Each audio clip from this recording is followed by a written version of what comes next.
Good morning, good afternoon, good evening. Welcome, ladies and gentlemen, here to Kart Chaser for your live coverage of the Indy Karting Challenge here in Whiteland, Indiana, the K1 circuit. We are getting ready for our 7-minute plus 2-lap heats to roll here. They're firing up the karts on the grid, and it is going to kick things off in this order. 206 cadets, as you see, ready to roll, and then it's 206, or it's KA Junior, KA Senior Master, Micro Minis, then it's 206 Senior, then it's 206 Junior, and then it's Master, Super Master combined in the 206 category. And let's talk about this 206 cadets as they get rolling. James Fox, Jackson McNeely, Bo Laser, Diesel Maxwell, Kyler Hendrickson, your 5 karts taking on this challenge in 206 cadets. 7 minutes plus 2 laps. Myself, Brad Dalton, joined by Patrick Coleman here. And on this layout, your commitment cone is at the timing line, and your actual start will be right there. And they're going to send them around for a full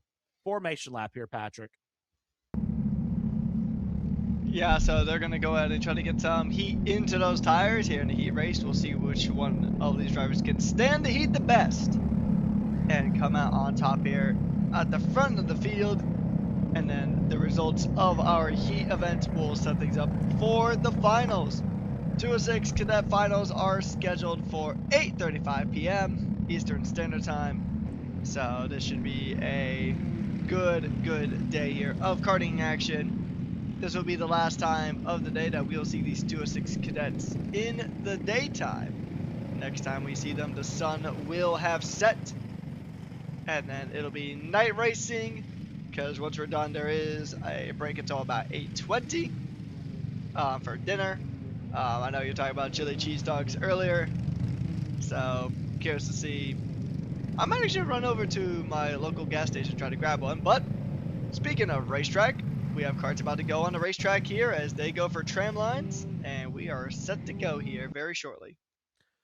Looking to get rolling here down into the commitment cone, and I will tell you right now that we have already been warned they are going to be strict on the flags, but we are green, we are racing, and it's already wild into turn 1, 3 wide for the lead as we head through. McNeely, Fox, Maxwell, Bo Laser shuffling things up here. Kyler Hendrickson holding on to the go as we come through the first few corners, heading down into the back stretch. Let's head through the mini Monza section, though. Still shuffle inside, shuffle outside. These karts here in the 206 Cadet giving no quarter at all. And let's head towards Daytona for the first time.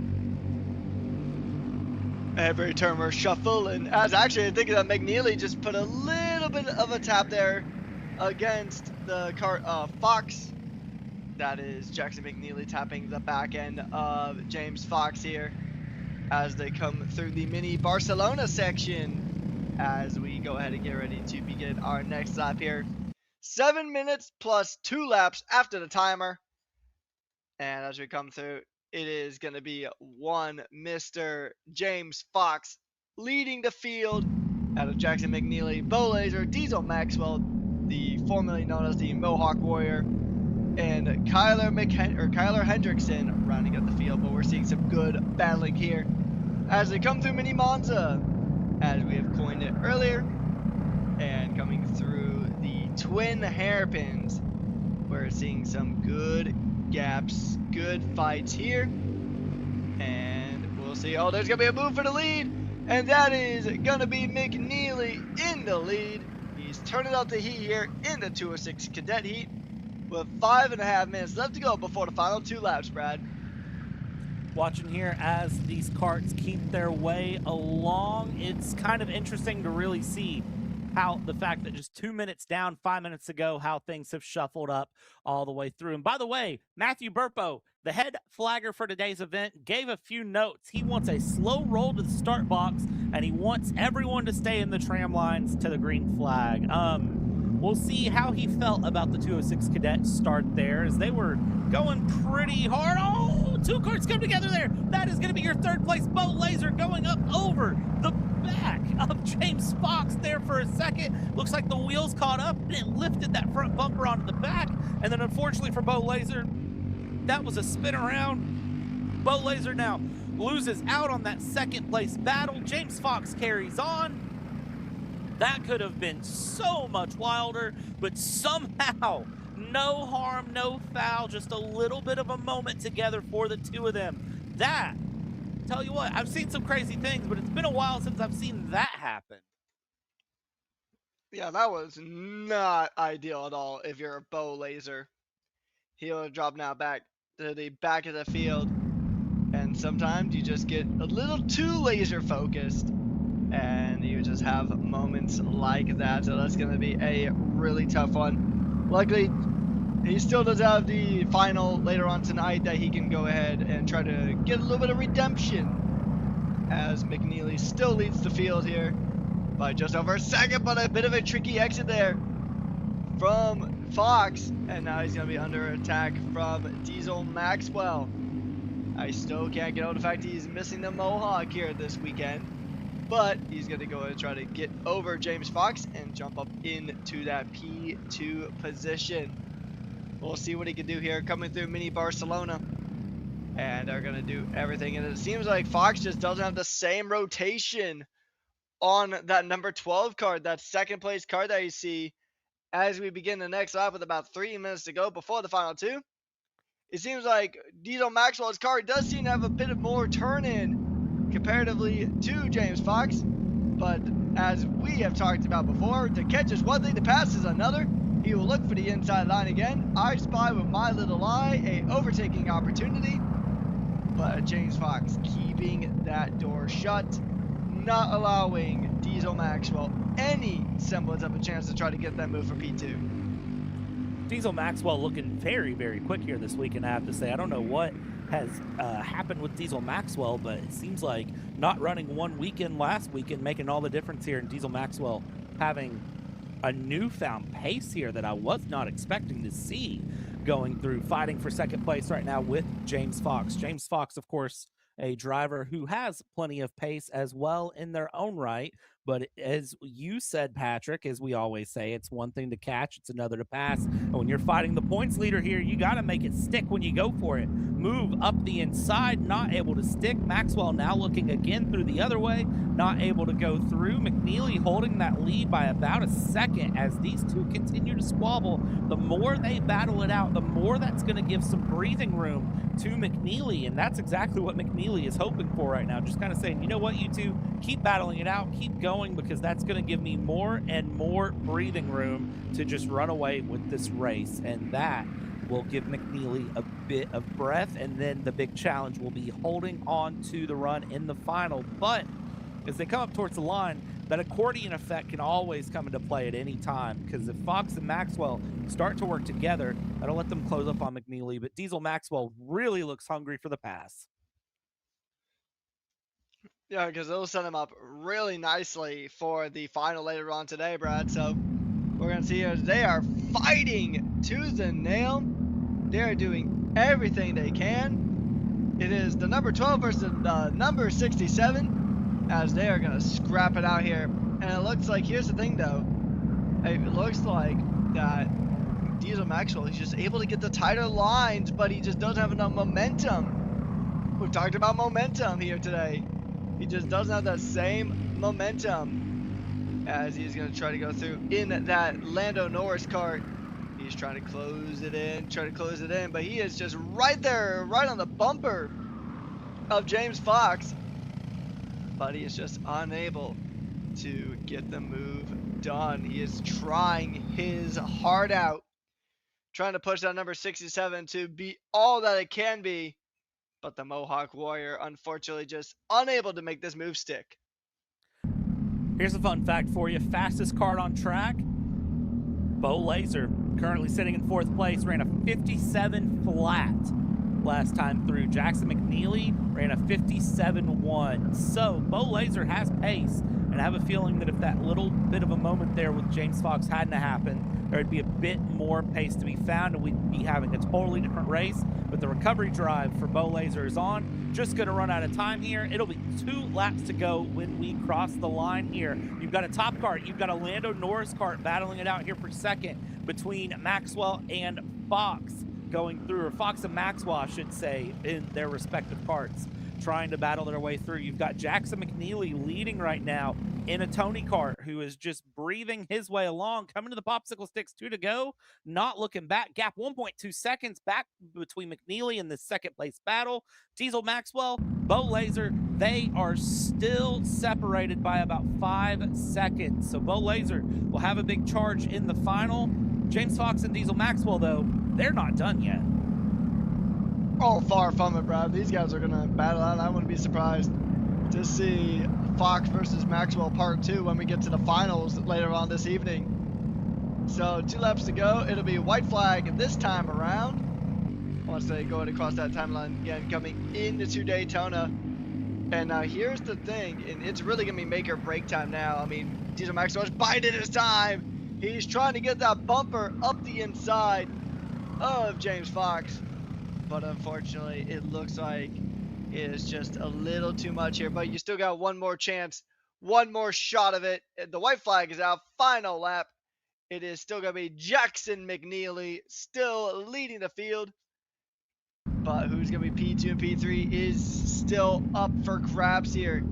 A very good battle. It's a battle that we have come to know and love from these 206 cadets as they continue on coming through a mini Monza before going on that massive backstraight. Oh, there's contact between the two! Whoa! Contact between Maxwell and Fox. Maxwell will back off, and I think this might have just sealed P2 for James Fox, but as we know, it's not over until that checker flag waves. Coming through here, Jackson McNeely won round 2, was not here for round 3. For Jackson McNeely, this is going to be a great way to kick off your Saturday of racing. Coming through, will come around the final corner here and take that Tony Kart to the checkered flag here and is going to win the 206 Cadet Heat. Second place, it will be Fox over Maxwell after the contact heading through Mini Monza there. Bo Laser, after the spin in Mini Monza, will finish up in 4th, and Kyler Hendrickson will bring it across the line to finish in 5th. 206 Cadets, tell you what, that's a great heat that just finished up, and if that's the way the racing is this weekend, buckle up, ladies and gentlemen, because it's going to be a wild one. That's just your first heat of the day. Coming up next, K.A. Jr.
And rolling out on track now, let's get heat number 2 started here of the night. K.A. Jr. rolling out, and this is how they'll start. Andrew Avalos over Jiju Sivakumar with Jordan Lepine and Nolan Wade, the 4 karts that will take on this K.A. Jr. heat on the go here. And only 3 karts actually showing out on track here in K.A. Jr. Looks like Nolan Wade not actually making it out on the go, and they'll send him around for a full formation lap. This was a very close qualifying, Patrick. I got to ask, who is going to win this? Oh boy, I feel like whoever I say is just going to get hit with a commentator's curse, and they're going to fall way down the order.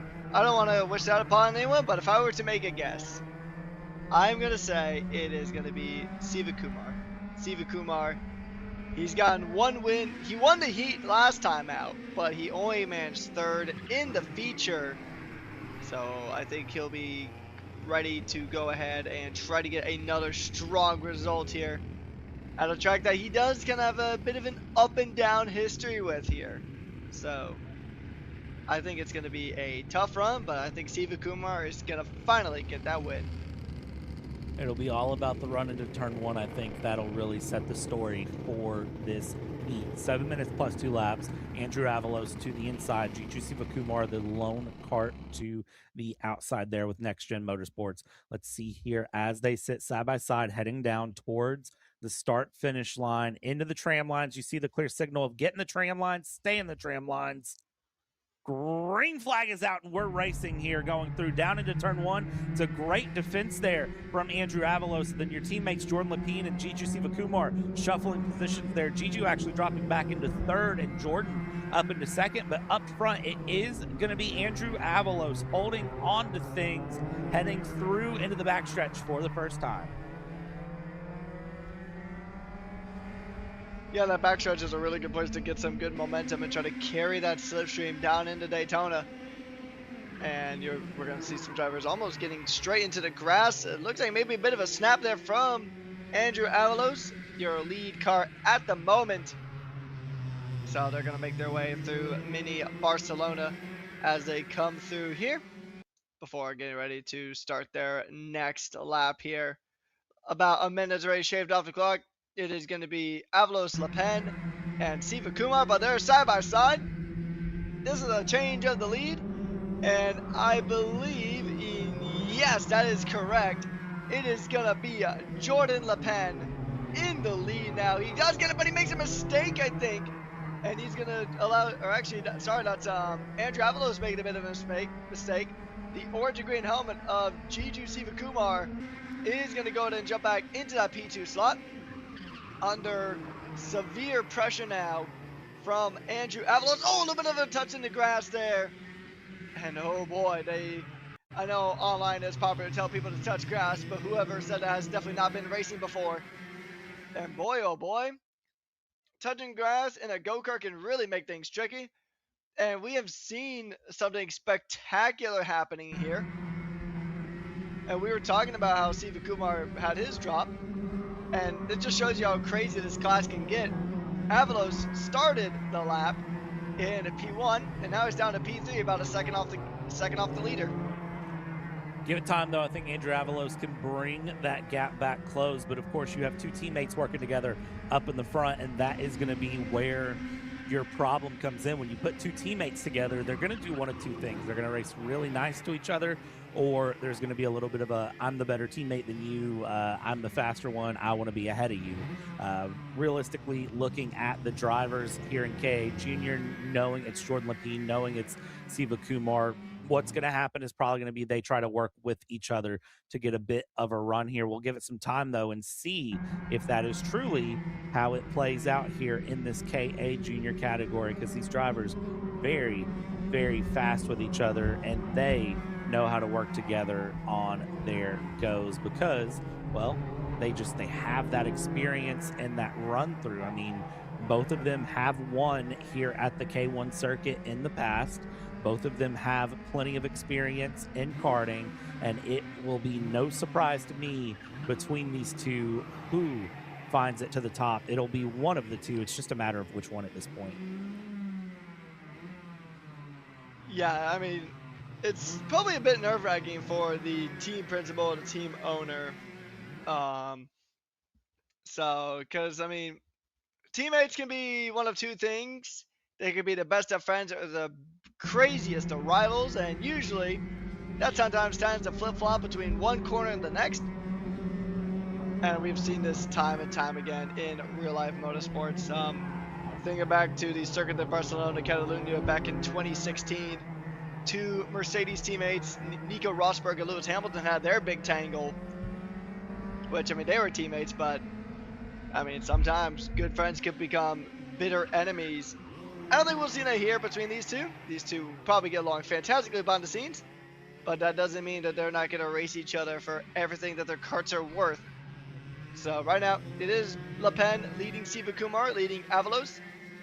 The two teammates up in the front, but there's still a good almost 3 minutes of racing left to go. with 2 laps after that timer hit 0. Gaps right now settling out at about a second between Jordan and Juju as they sit here in KA Junior, halfway up, halfway down on the time. And that is going to be a big key for these top three, is that accordion effect needs to really roll into play here. The gaps are opening. The gaps need to close their way right back in. This is going to be the most sort of quote unquote normal track conditions that we're used to here at K1 Whiteland. Of course, remember, the next time these drivers hit the track is going to be for the finals here. And KA Junior Final will be right at 9 o'clock tonight, right as we're getting into sunset and really getting this track nice and dark and cooling off and really getting to enjoy all of the features here of the evening here in Whiteland, Indiana. And I got to say, Patrick, one of the great things from last weekend was as this track cooled off, the times really ramped up, the drivers really ramped up, and it got very, very competitive for all of these drivers all the way along here on their go. And sunset, by the way, slated for 9:12 p.m.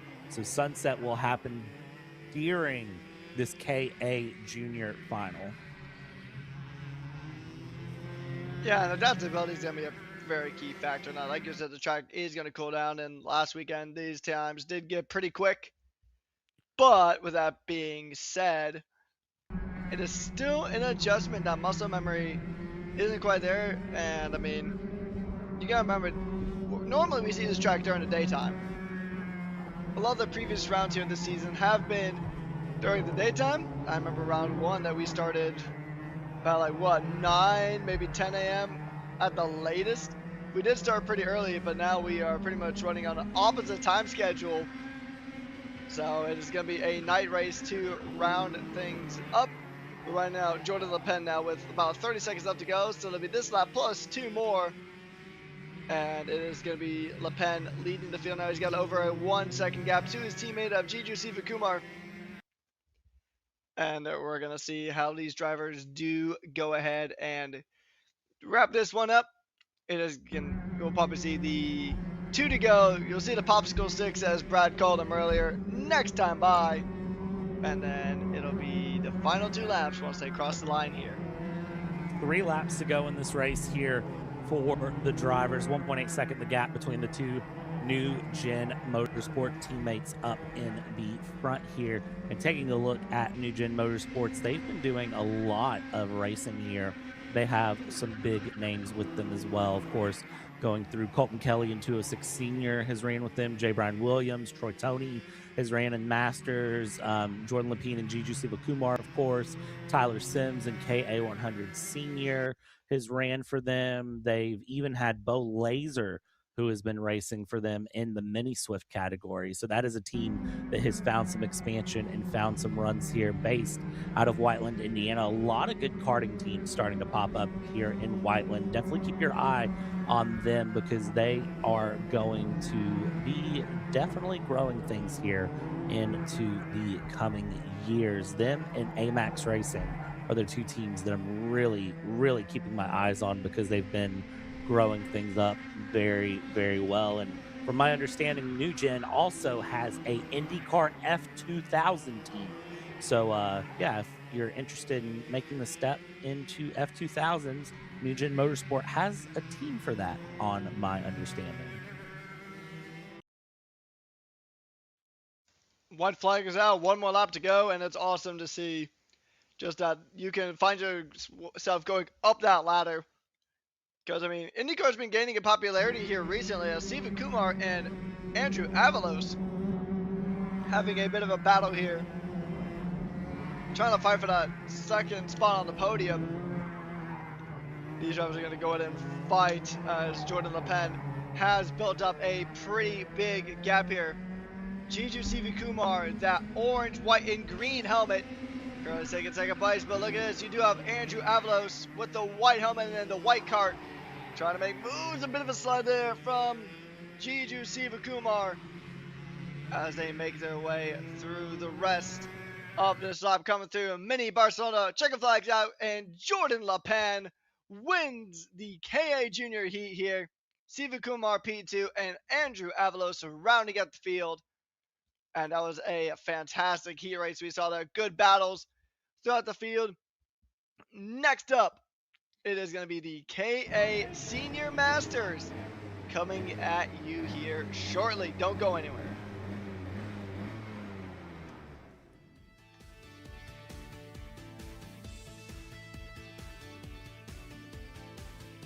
Hi, I'm Jackson with Alpha Race Hub.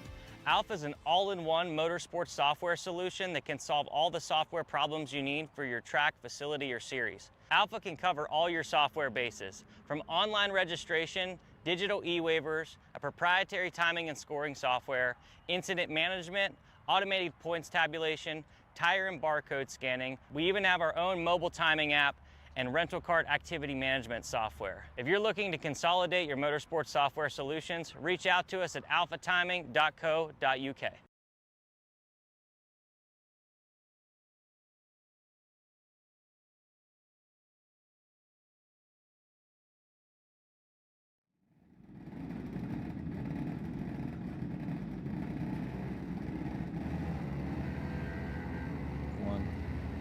And rolling out on the circuit now, it's KA Senior, KA Master that are getting their rollout here. Dane Van Dyke, Levi Wilbur, Abram Dean, Andrew Cochran, and William McLaughlin.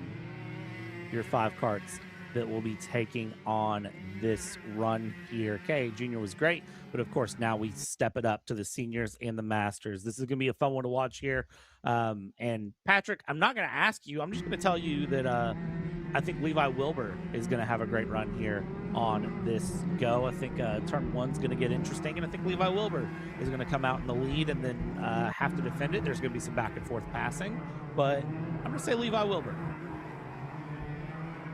I mean, given the evidence earlier today and seeing how he's done through these qualifiers, that is a pretty reasonable shout to go ahead and give. So we'll just see how these drivers go ahead and go through it, and they're already getting pretty close to each other on this formation lap here as we get ready to form the tram lines.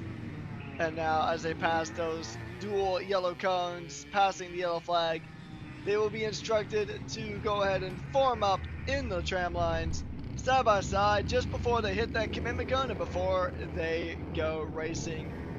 Dan Van Dyke does lead here from Levi Wilbur, and that is going to be your front row as they go ahead and get ready to go, forming the tram lines, and they are going to go ahead and get ready to go racing here. And we are racing here in Whiteland, Indiana.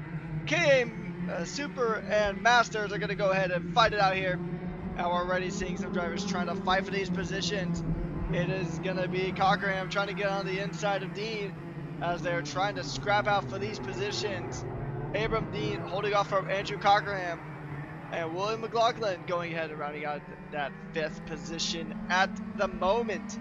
So far, so good. Van Dyke does lead the field as the order is still the same as we had left it, but we still know that there's a lot of racing still to come here, Brad. Great first lap there through Van Dyke, Wilbur, Dean, Cochran, and McLaughlin. Your 5 senior master here heading their way through. Dane Van Dyke able to pull out a 1/6 of a second gap there on the first lap of this circuit. And that was impressive to me through for the top. Here we go. Battle for 3rd, though. Down the inside. Big sin there. Cochran to get through. Dean loses 2 places because William McLaughlin is going to move up. And then look at the lean back there. Knees up, leaned back, trying to close some gaps up real quick out of Daytona. Plenty of run, a little bit of a bump to the rear bumper. That's called a bump and run if you can make it stick. But again, sometimes that's easier said than done. As we shuffle our way along, things get absolutely crazy here on the go for 2nd. Abram Dean, Cochran, and Wilbur 2nd, 3rd, and 4th. So Levi Wilbur dropping down to 4th place that lap, and that's William McLaughlin way in the back in 5th. So battle for 2nd place now, definitely heating up. And it makes sense that we're seeing the heat being dialed up here in the heat races here that will settle. Granted, oh, and what has happened there? It's a cart issue, I think.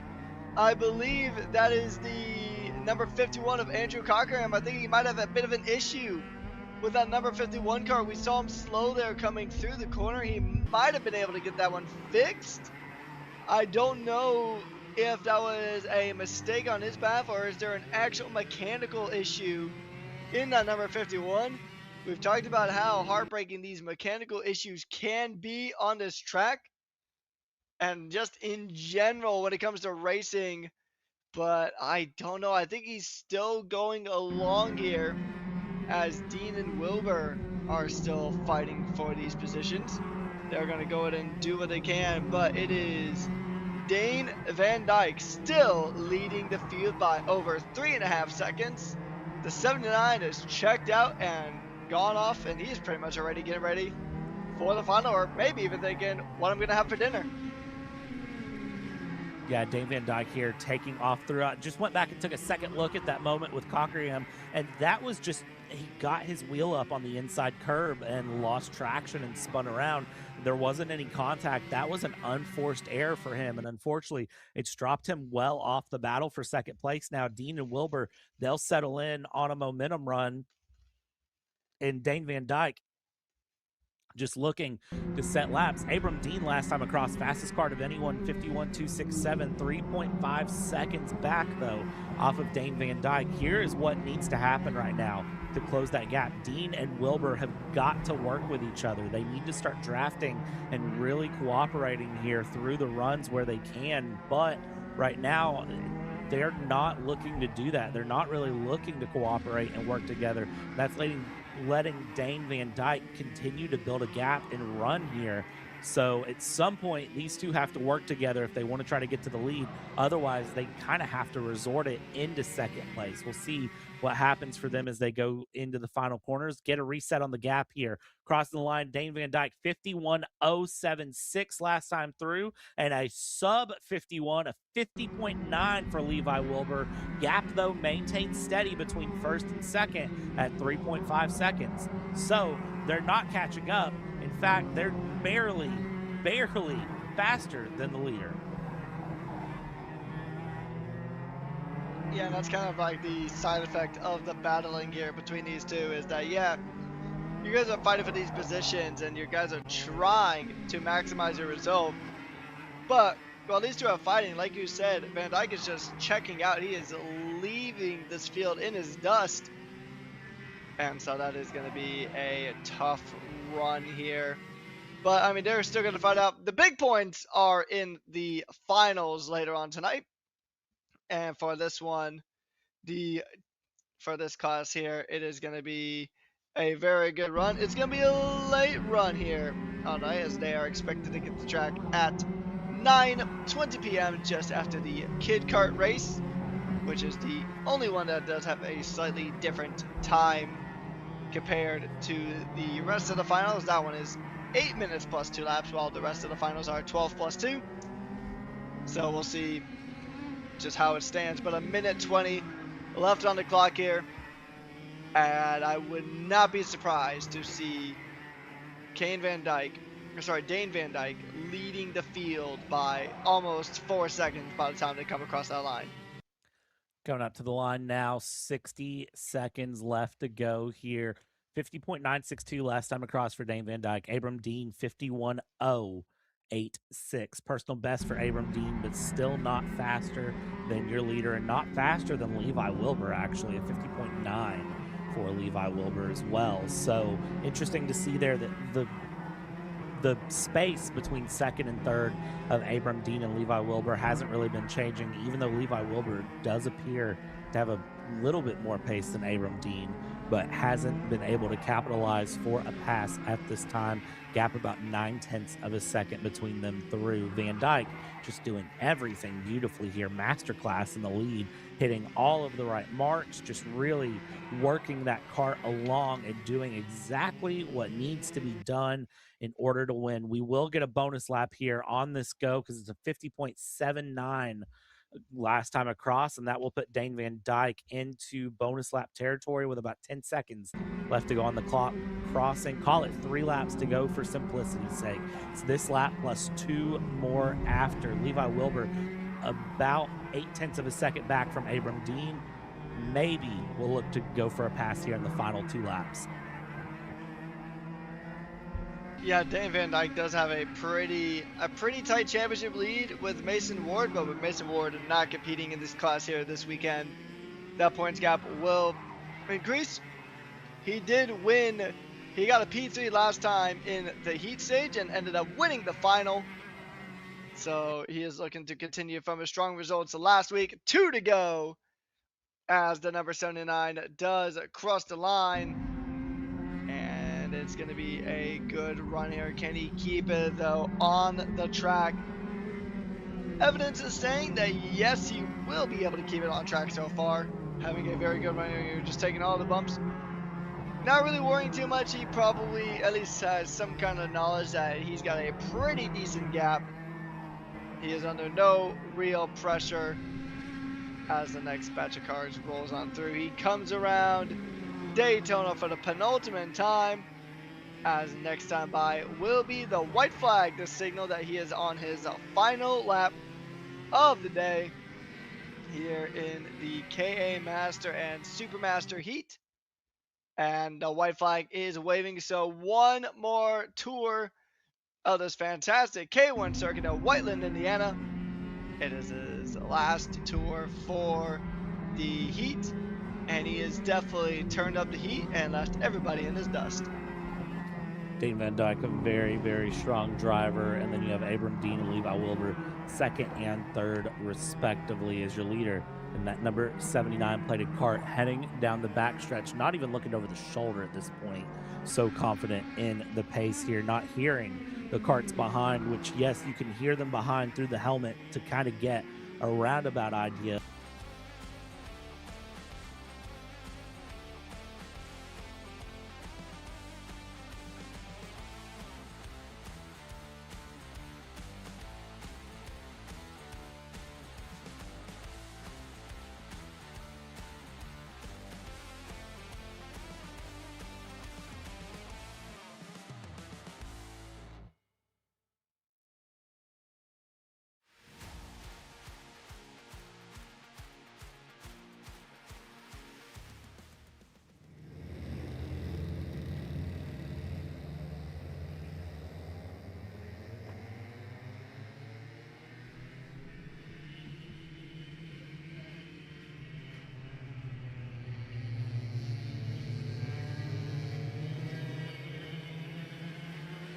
And as we get our mini Swifts rolling out, let's talk about how they're going to start things through as they get their reconnaissance lap underway. Kason Hendrickson up in the front with Zen Beach, Bo Laser, James Fox, Diesel Maxwell, your 5 mini Swift that'll be taking things on for this go. One of the things to watch here with mini Swift is the fact that James Fox is your points leader, but is starting from that 4th place position here for the heat. Now that's a interesting, I gotta say it, that's an interesting position to find James Fox.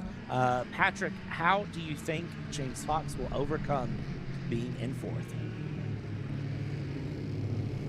He just has to channel his inner Star Fox and just start flying through this field if he wants to get a good starting position for the heat, or sorry, for the final race later on today. And as we go and get ready to rock and roll here with the mini Swift heat, this is going to be a good run here as we get ready. They round the final couple of corners in the tram lines, going side by side. And they're going to have to get ready for the commitment cone, those blue cones that we will see here very, very shortly, as we await for green. And we're going to see how this one starts off. And they're being instructed again about tram lines. The race director did say that was going to be something that they're going to be watching out for, and it's green, green, green. We are racing here. And this is already going to be a very punchy run here. Hendrickson does lead.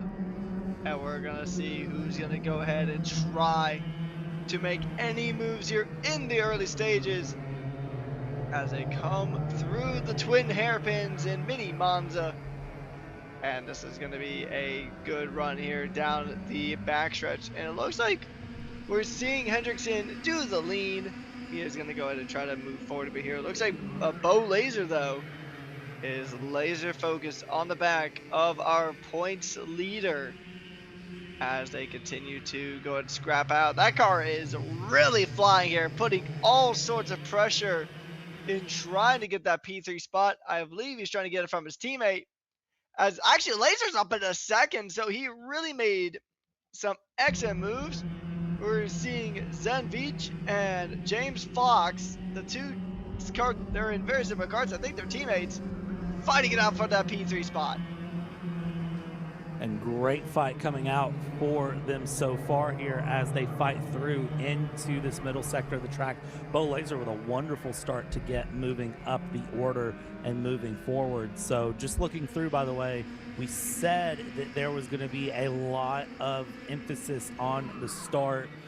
Can report in 206 Cadet Jackson McNeely picked up a 3-second penalty for a jump start. So race director is watching that and is making those calls as needed for any drivers that are not obeying the race start. Haven't seen any other classes be hit with that yet, but we'll keep an eye on it. And as we go, I'll let you know if that changes. Up here on the battles heading through Hendrickson, Kason Hendrickson trying to pull a bit of a lead here and breathe through Lasers and Beach, James Fox, and then Diesel Maxwell in 5th place, dropping down the order here. Battle for second, always heating up and getting a bit warmer here, honestly, as they head along, because Bo Laser under some pressure here. Beach and Fox, they look quick here, I have to say, but it's a matter of how quick can they keep it across this entire heat.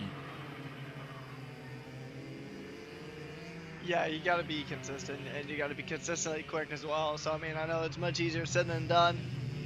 You're making your way through, and we are seeing Veach and Fox going ahead and trying to scrap it out here, trying to get these positions, as Hendrickson is leading at this point. But it seems like this field is starting to kind of close back up a bit. Diesel Maxwell, unfortunately, has dropped way back from the order. Although I do believe, okay, never mind. I was gonna say I think that he might be the only micro in the bunch, but no, I believe they are all minis here today. So it is unfortunate that the Mohawk Warrior is a bit far behind the pack, but here we go. It is a fight for P3 still going on between the 114 and the 12, and Zen Beach versus James Fox. We'll see if Star Fox can go ahead and get ready to try to get the move done. And, I mean, it's one thing to catch, another thing to pass, but he is riding the bumper. I think we're going to see him move much sooner rather than later. He gave it a look. He decided, I'm not going to take that move just yet. He will tuck back in behind the 114, and he will give it another go later. He's trying everything in his power, and it is going to be a tough one for the championship leader of James Fox to really get that pass done, because he gave it a few looks, but unfortunately did not find what he was looking for. Not at all, but this race is far from over. 2 minutes, 45 seconds, plus 2 laps to go here as they head down into the 3rd sector of the track, and you can see just positioning differently into lines, really trying to find anything that will give a pace advantage here in the top 4 heading down towards turn number 1. And this is where you really got to make sure you rotate the kart well. In micro mini, that can sometimes be easier said than done, to find enough of a way to rotate the kart through so that you don't have any issues. Make sure you don't rotate the kart too much, because then, well, you end up with the forwards being backwards and a whole lot of confusion here. And these drivers doing a great job of making sure there's no weird sudden mistakes. Down the backstretch towards Daytona we go, and up on to Daytona now. And it's always interesting to me the way they hit Daytona. They ride the banking up and then cut back down. It's not necessarily a straight line through that corner. It's a bit more of an oblong angle that they take here. Battle for the lead into sector 3, looking for a pass. Laser gets hit by Veach. That's going to let Fox work around the outside, and James Fox will move up into third. Looks like he was about to even make a move for second here on the day, as that is a good move there. And oh, we have an issue, I think, or an issue or a mistake for Zen Veach. He will let the other car go through. I think that was just a mistake. That car is back rolling. It might be another case of just maybe getting a little too eager on the curb. I mean, just like a Toyota Camry, these cars are not meant to hit curbs. And sometimes those curbs can get you a little bit stuck here. But it is actually, but look at James Fox though. He is already, with 1 minute to go, he is piling on the pressure on the Bo Laser. And this is going to be a fight to remember between these two. Being separated by not a whole lot at all. We'll see this timing table change quite a bit, as Zen Veach will come across the line, and he will actually, I think he'll stay in fourth. Nope, there it is. He dropped behind Diesel Maxwell in that number 67 kart. And as they will continue to scrap it out for P4, we have a scrap here for P2. It'll be 2 laps to go next time they cross the line. 20 seconds left in regulation. And then it is 2 laps after the timer hits and after these cars cross the line. Hendrickson does still lead. He's got a pretty healthy margin, but somebody who does not have that margin at all is Bo Laser, still under pressure from Star Fox.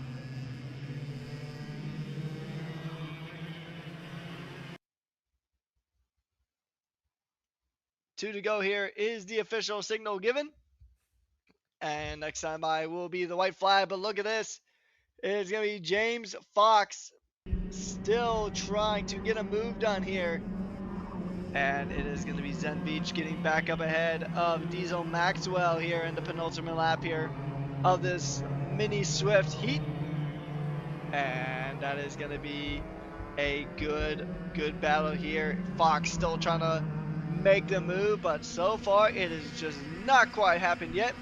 But look at the speed. It's like he's got straight mode activated. And he was cruising down that straight going into Daytona. But catching up is one thing, making the pass stick is something else entirely as we get ready to begin the final lap here. White flag's out, 1 to go here in the mini Swift heat. White flag out, 1 lap to go here, and up front, Hendrickson holding a 0.8 of a second lead, which is exactly what Hendrickson needs to maintain here. Bo Laser, James Fox, second and third battling it out. James Fox has the fastest lap of the race with a 53.199. Then Beach up into fourth. Diesel Maxwell holding fifth. We head up into the middle sector of this track. In this gap, it is very much maintaining where it's at here. Hendrickson going defensive to the inside there down the backstretch, trying to block off any draft that could be coming here. But Laser and Fox, they look very quick here coming into the final run. A little bit slow of an exit there for Hendrickson heading into the final corners, but nothing to worry about there. Had enough of a gap coming into this final lap, and coming across the line, Casey Hendrickson is going to win the micro mini heat. Bo Laser will pull second. James Fox, a 1/4 of a second behind, will find third, and then further back, Zen Veach after that moment will have fourth, and Diesel Maxwell 5th place here on the go. Hard to believe that we're already over halfway done with our heats of the go. We've got 3 more heats to finish off this round 4 of the Indy Karting Challenge. And, well, I can't wait to see how they go here.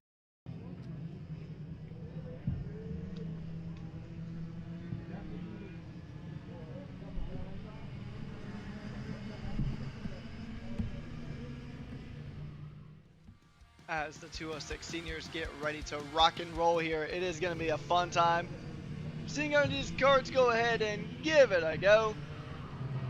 And then we got only, I guess we only got like 2 more heats after this one, I think. I think it's we got 206 seniors, and then we got 206 juniors, and then the masters and super masters.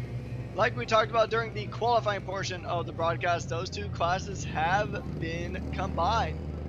So we're going to go ahead and get ready to go here for 206 seniors coming out just shortly, as here is our starting grid. Levi Wilbur ahead of Colton Kelly, ahead of Braden Heber. Braden Johnson is an all Braden row 2. And then Raider Santos, the driver who just recently got his driver's license, ahead of Adam Maxwell, AJ Lund, Zachary Allen, Gavin Haltom, and Reed Eslinger gonna go ahead and round out our top 10 in the 206 senior heat. And this is gonna be a fun one to watch. Our biggest field on the day. And Brad, we know these 206 seniors love to throw action at us. Oh yeah, they do. They are so much fun to watch through and really see how the battle heads up. Levi Wilbur here in the front in that 46 406 cart here. Brayton Heber in the highlighter yellow, green, number 8 back behind. Those are great players. And of course, Colton Kelly off to the side with Braden Johnson having a great go here. It's going to be fun to watch as the gates are open, and well, open the floodgates and let the hornet's nest out, because 206 senior, your largest class here on the weekend, is out rolling and they are ready to go. And it's going to be an exciting one to really get an idea of who has pace and what happens where in this class, because 206 senior, it's a competitive lineup. I mean, I have no better way to phrase it other than it's a competitive lineup under the lights here with great battles. And of course, your points leader, when he's sitting in 4th place there and your 2nd place in points is all the way up, is no, Levi Wilbur's been off in turn 1 on the reconnaissance lap. On the out lap, Levi Wilbur spins into turn 1 and is going to have to get back up into the go, because if Levi Wilbur can't get into place before the commitment cone, well, that's a big problem.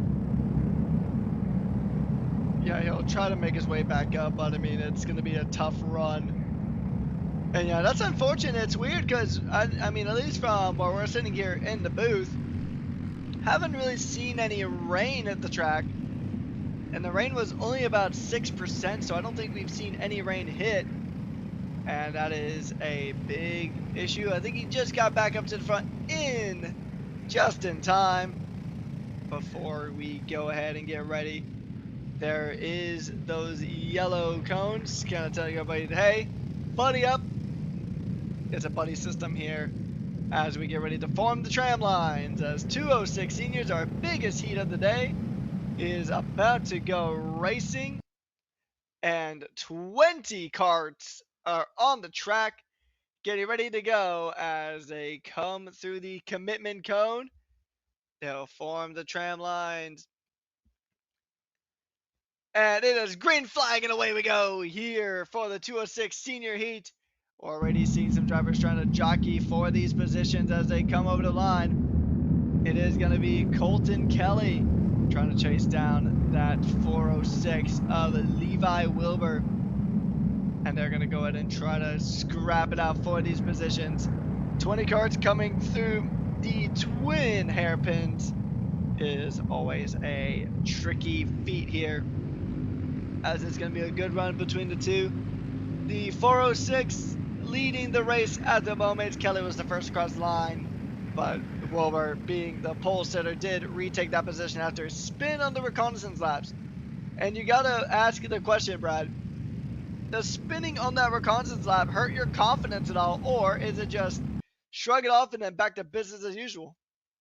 Well, looking at what Levi Wilbur's doing right now, I don't think it hurts a single thing here, as we have shuffling all the way up and down the order here, things mixing up. Adam Maxwell lost 9 spots on that race start. Gavin Baird earned 10 places, moving up to P11 from P21. So tons of hard-fought racing all the way up and down this 206 senior grid here. Levi Wilbur, Colton Kelly, Brayton Heber, Braden Johnson, and AJ Lund, your top 5 carts here. 5.5 minutes left to go. You see some passes here coming out of Mini Monza as we head down into Daytona, and then we come up the hill for turn number 9, and then heading down into the Barcelona section of this circuit. I really like how we've kind of come up with our own naming convention for this circuit. I'm a big fan of this.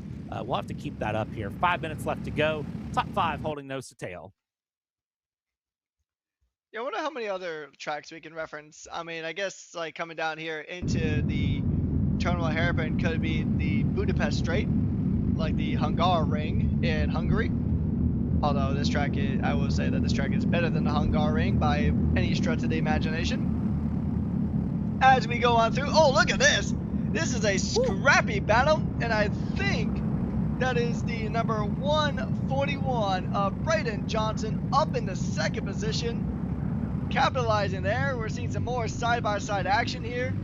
And is it going to be a case of pass and repass here? Nope, it looks like Braden Johnson is going to stay ahead of Colton Kelly. And that is P2 for the number 141. And this is going to be a very quick run here. Fastest lap does go to Lucian Laser at the moment, as we do see some positions are changing. Lucian Laser up into P8. And the number 008 car had the fastest lap for a bit before Gavin Bard. I think I might be mispronounced that. I do apologize, but he does set the fastest lap, the number 29, setting a 56.436 as it sits right now. Drivers are trying to get the retakes, trying to get those extra moves to improve their starting position in the final later on tonight. But so far, they've just not made any progress here. Well, I'm just going to keep my mouth shut. That's a pass for the lead. And that is a Braden Johnson up into the lead, putting that 141 at P1 here as we get ready to begin the next lap with just about 3 minutes to go. Braden Heber with a great move down the inside as well to move up from 5th back into 4th here. But Braden Johnson showing some major pace here early on. Looking down the inside, Wilbur wants to respond with a move through. Colton Kelly down into 3rd. Heber holding 4th. AJ Lund up in 5th. We've got side-by-side shuffling everyone around here into the back half of the 1st sector, the start of the middle sector. Colton Kelly will move back up into 2nd here. You've got 6-8 karts all in the mix right now who could be in a battle for the lead, for the win here. 2 minutes 45 plus 2 laps to go in the 7-minute heat, and they are continuing to scrap it out here through the top 8. Lucian Laser now on the tail end of this pack as they've closed things through. They've opened up a bit of a gap to some more of the pack, but they're closing things back in at the same time here. Here we go out of the final corner, down the front straight. Johnson, Wilbur, Kelly, Heber, Lund,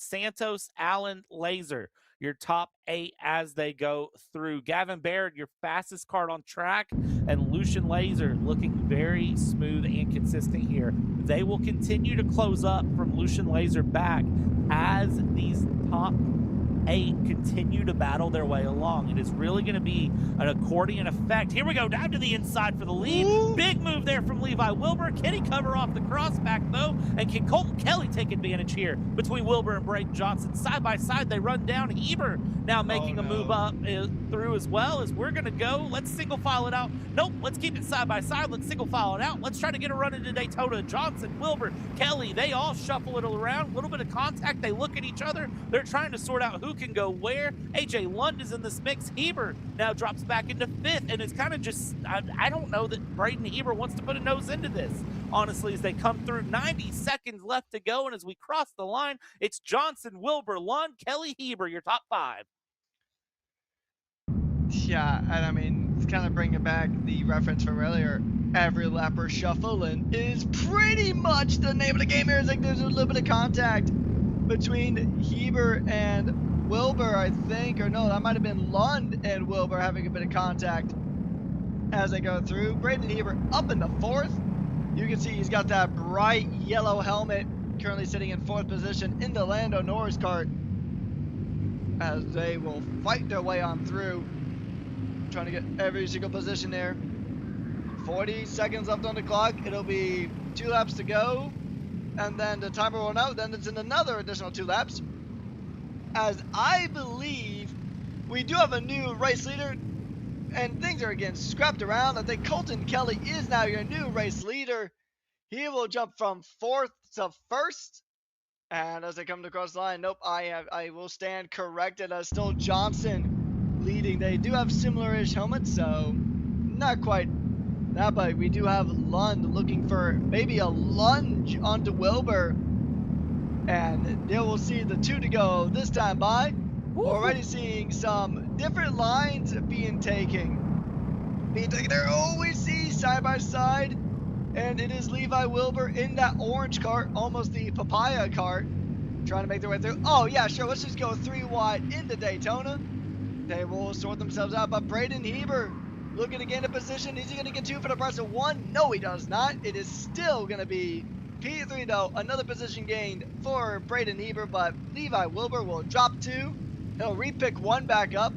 He'll get the retake on to Braden Heber. 2 to go here. And we are seeing some spicy action here as Lucian Laser does move up a position.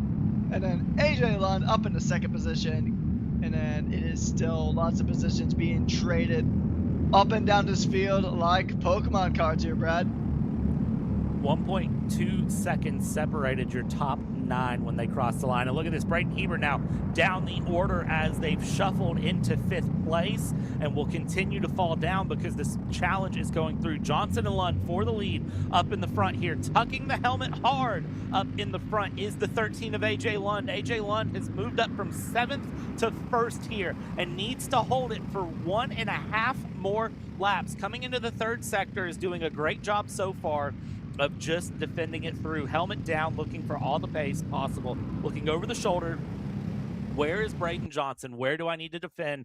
Where are things at? White flag out. 1 lap to go here as we head along. Big defense to the inside through turn 1 from AJ Lund over Braden Johnson. Watch out for Levi Wilbur and Colton Kelly, though, trying to shuffle into this mix as well. Braden Heber there, still sitting in 5th place in the number 8. Your points leader at the moment. Really looking to have a big statement day. Here we go. Big defense into the right-hand 180, now into the left-hand 180. That defense proving to pay for itself here as we go down the backstretch. Drag race, hit them all the way to the inside here, side by side. Lund and Johnson for the lead, heading towards Daytona. Bit of a push there from Wilbur to help Lund and Johnson move through. 3 wide into 9. Ooh. As they go through, they shuffle it along, sort it out, and it looks like that 46 not willing to give up yet. Johnson, Lund, Wilbur still holding on. Lucian Laser has moved all the way up to 4th from 18th, by the way. Big contact there. Braden Heber around 4, 5, 6 carts going through and off,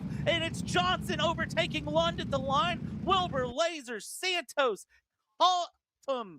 Gavin Haltom will move to 6th. Gavin Baird in 7th. Zachary Allen, Adam Maxwell, Heber, Kelly, Goldman, Nico Santos, Reed Esslinger involved in that. And apologies, Reed Esslinger, because you're actually going to come across at 12.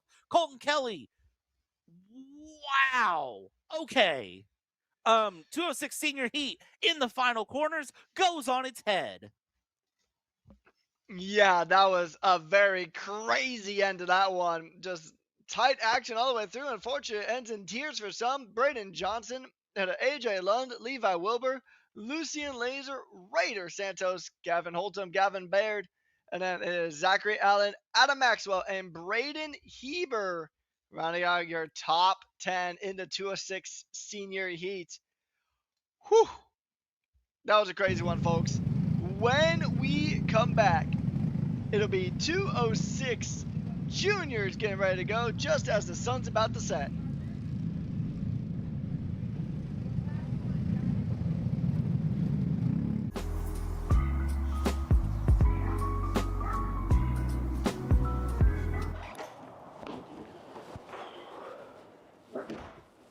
Hey, what's up, Caleb? What's up, Brandon? You sound defeated. A long day at the office?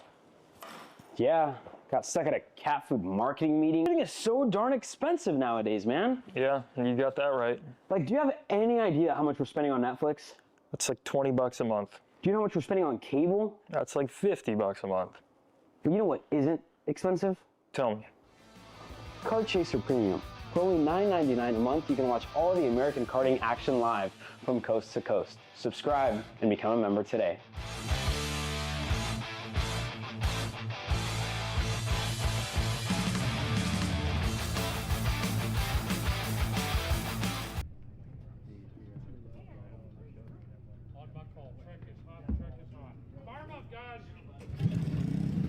Well, after 206 Senior, absolutely wild. Let's follow that up with 206 Junior, which we know is going to be a show as well, and get ready to roll for their 7 minutes plus 2 laps. You're joining us here live on Kart Chaser at the Whiteland, Indiana circuit here for the Indy Karting Championship here at the K1 circuit in Whiteland, Indiana. As we get the karts fired up and rolling here, let's talk about how they're going to start out. Jiju Sivakumar, Maxon Cleve, Parker Dunn, Maximus Seward, Nolan Wade, Andrew Avalos, Samuel Wade, and then Eli Marsh, your 8 karts that will be rolling out here and going. And by the way, a big I don't know if I want to call this a shout out, but a big note there. Hey, shout out Jaden for losing the blue cone, so your commitment cone today is orange.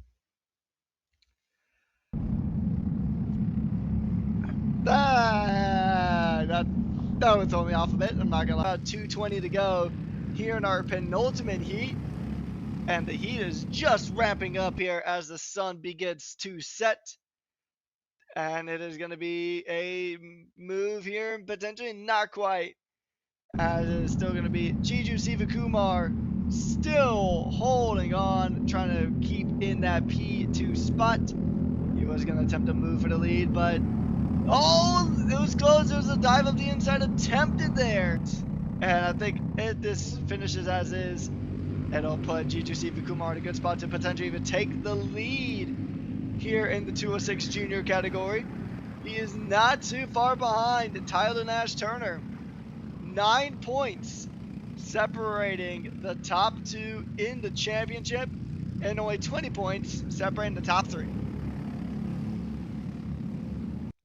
It's going to come down to the slimmest of margins, and it's going to be moments like this that really make the difference here. Looking inside, looking outside, Sivakumar doing everything possible to try to look for a pass. Not able to find it, but definitely right on the back bumper here of Parker Dunn. 60 seconds plus 2 laps to go. Call it 4 laps to go realistically here. Look inside, look outside. Sivakumar then cutting back over to get behind Dunn. Realistically, right in that moment, I thought Sivakumar would have stayed to the right and looked for a dive down the inside into the right hairpin, but does not.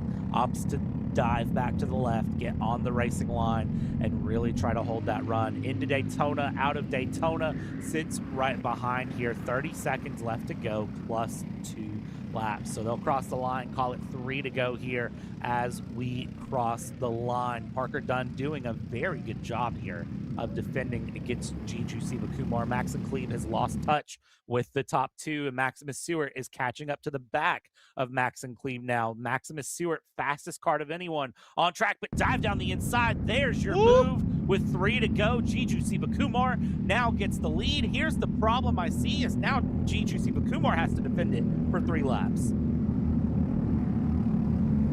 Yeah, that is going to be a bit of a tricky thing for the 808, but he knows what he needs to do at this stage. He knew what he was getting himself into when he made the move, but sometimes if you don't take the opportunity, and that is a retake, I think even a little bit of contact down, and that is going to be Parker Dunn back into the lead. I think a little bit of side scraping happening here as they will get the 2 to go signal once they cross the line. And Parker Dunn will be leading the field onto the penultimate lap. We see the popsicle sticks in the air doing their twirling, and it is 2 to go here in this fantastic 206 junior heat, the penultimate heat of the night. But look at this, a move just behind Cleve and Seward battling it out for position, and we'll see who's going to hold up position coming to the final line here, as it is going to be a mighty scrap as we continue on. It is Cleve and Seward battling it out, but just in front of them, the battle for the lead. It's a good run there from Jiju Sivakumar, the same kind of run that Parker Dunn used to get into the lead on his last attempt. The positions will not change here, so we'll just kind of see how this goes. Coming through the last couple of corners now, and they will see the white flag this time by for 1 more lap in the 206 junior heat. Side by side they go, Seward at a Cleve, and Jiju final lap of this heat race.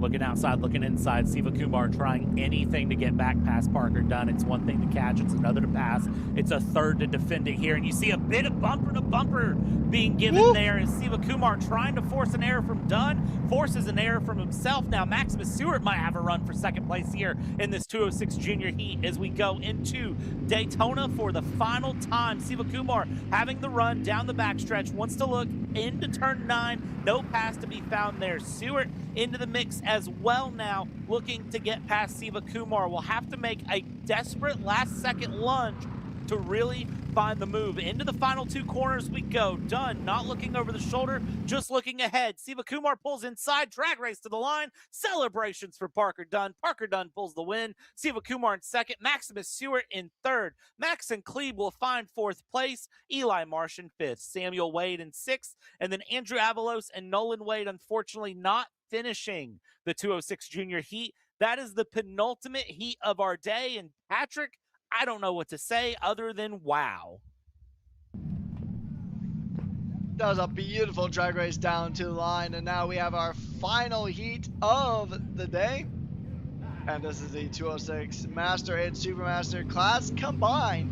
They were separated in quality and united here in the race of the day.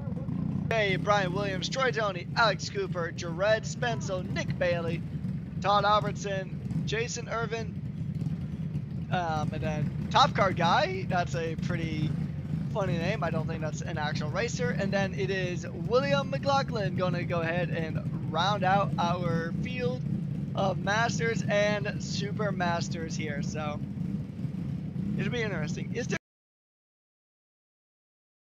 your son or daughter Top Card? I might actually do that now. No, you're not. No, you're not. Actually, I could see you doing that. I'm not gonna lie. That's actually something I could see you doing, but I'm not gonna. My girlfriend would heavily veto it. Yeah, I think your girlfriend would probably heavily veto having a kid right now. So, that's neither here nor there.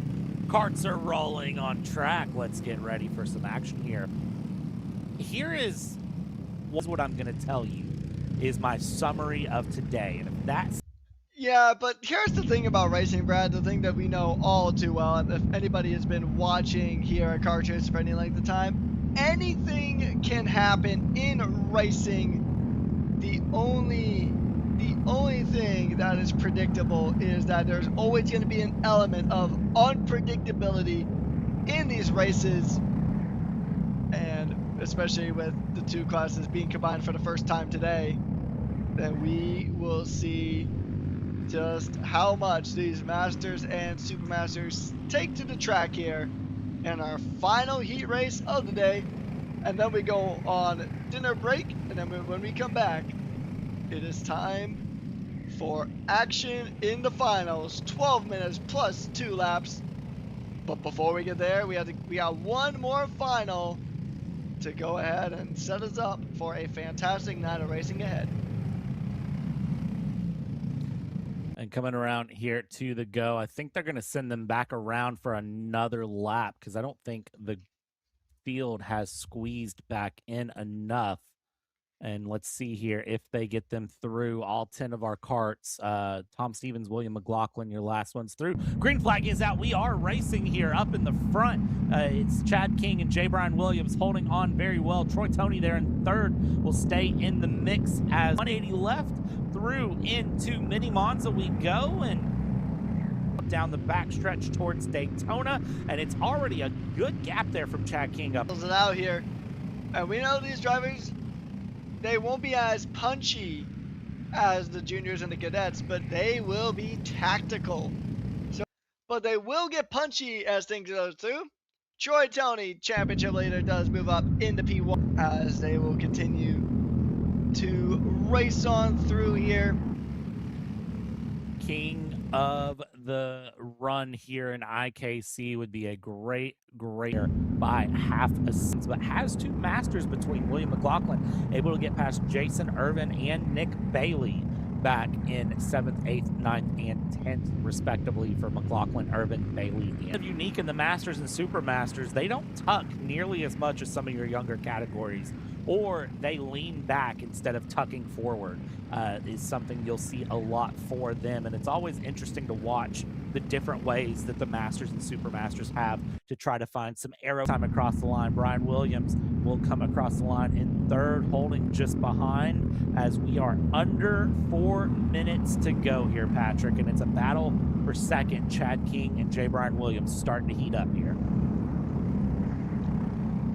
Yeah, and these guys, they're going to be tactical about their overtakes, so they're not going to do anything overly risky in most cases. I mean, we have been proven wrong before here, Brad, but they are going to go ahead and take time, and kind of like in oval racing, they will build towards the move lap after lap after lap, and they will build upon the momentum, and they will do whatever they can to hold on and just try it. But it looks like J. Brian Williams was about to demote the king down into P3. It looked like he was going to go for a lunge there, but decided against it. Maybe he's got the inside here.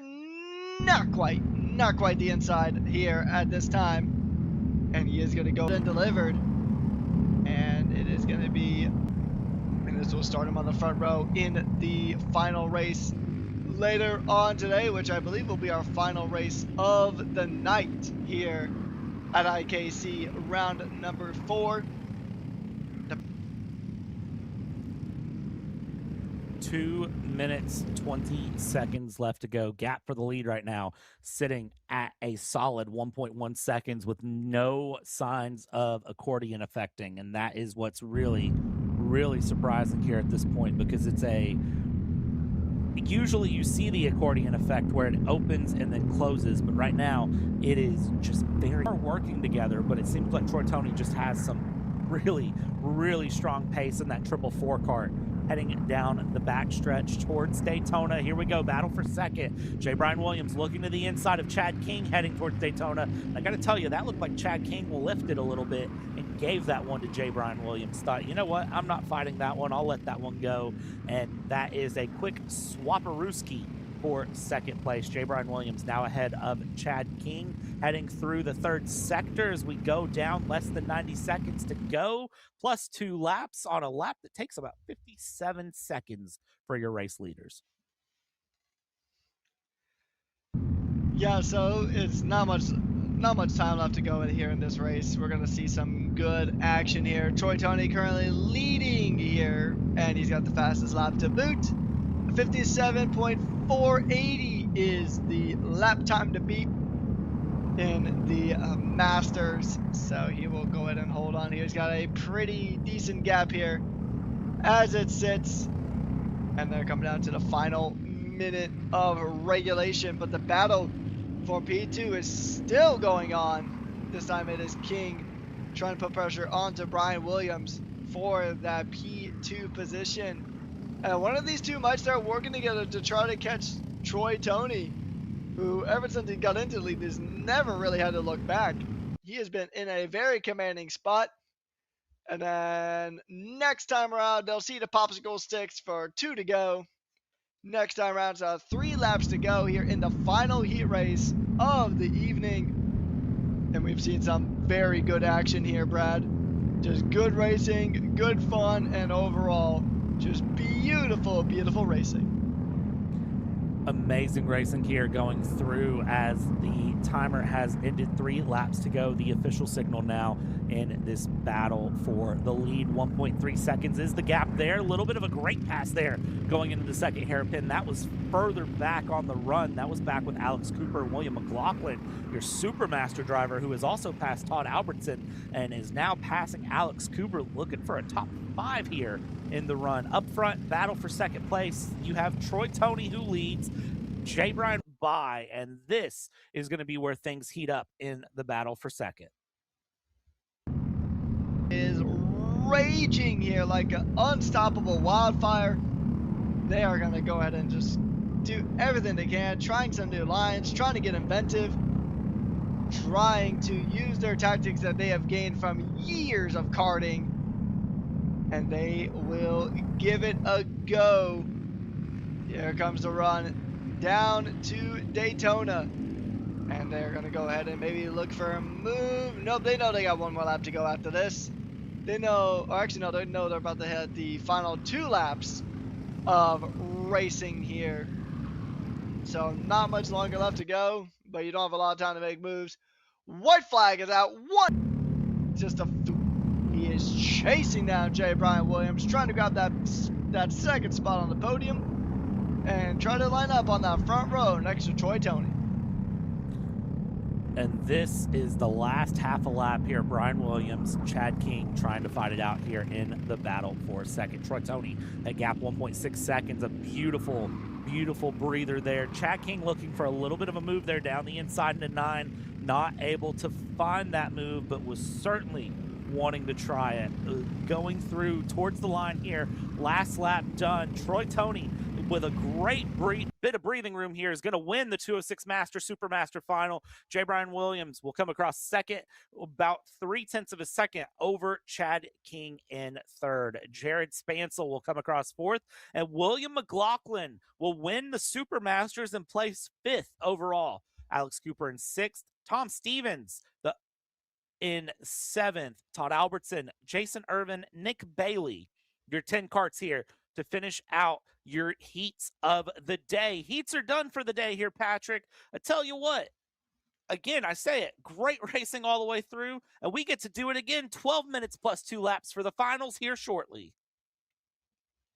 Yeah, it's going to be a great time here. I mean, if the finals are anything like the heats, then we are in for some amazing racing under the lights here.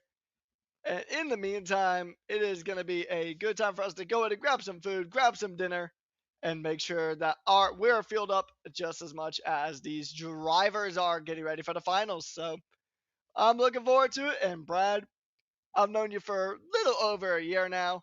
I know you're looking forward to this just as much as I am. Absolutely. We're going to step aside here at Kart Chaser, enjoy the dinner break. If you're live trackside, Kid Kart Time practice is coming up here shortly, so make sure you enjoy that. But we will be back here with Kart Chaser for the finals. Your 206 Cadet Final kicks off at 8:35 p.m. We'll be back then. Cat food marketing. $9.99 a month. Dude, Caleb, wake up. Dude, we're live in 5 minutes. Let's go. Come on. What are you doing? Dude, I'm so sorry. Xander had me in a cat food marketing meeting till like 2 a.m. last night. Come on, man. Do you have anything I can drink? Dude, I got the perfect thing for you. Perico. It's a healthy energy drink alternative. Perico, non-GMO, gluten-free, kosher, magnesium, B12, B6, Yeah, it's good. B5, biotin, and 0 sugar? Pericazo! Try Perico, made with natural ingredients, organic caffeine, and supports your metabolism. Try the new official energy drink of Kart Chaser.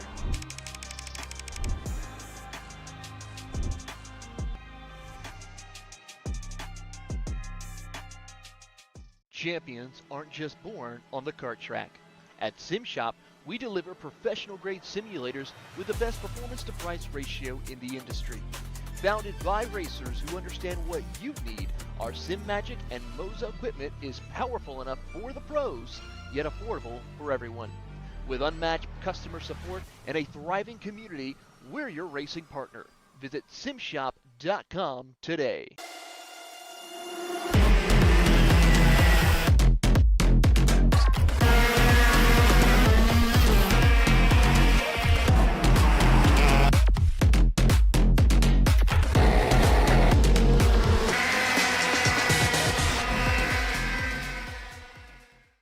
Karting isn't just speed.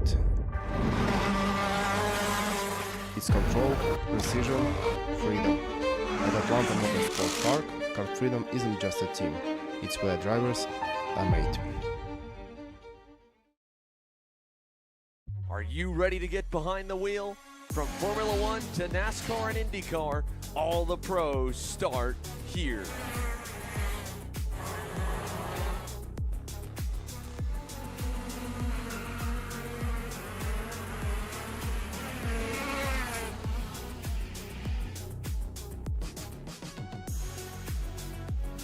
For more information, check us out online at mcckarting.com or call us and go racing today.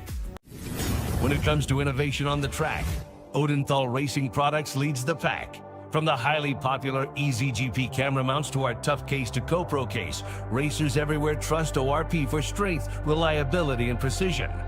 We're proud to be the #1 engine mount manufacturer in the USA. And with our new Easy Bumper Retainer System, you won't get caught out with a failed bumper bolt again. Odenthal Racing Products. Lead or get left behind.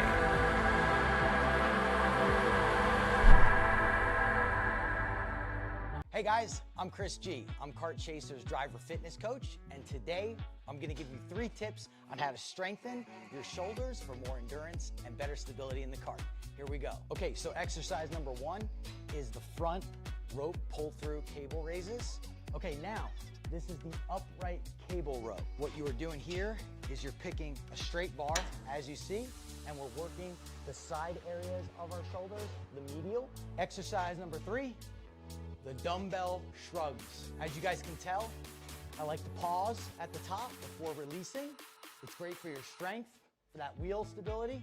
It's great for those shoulders and that upper back area. Chris G coaching, race ready training that carries into real life. That's what we do here. See you on the next one.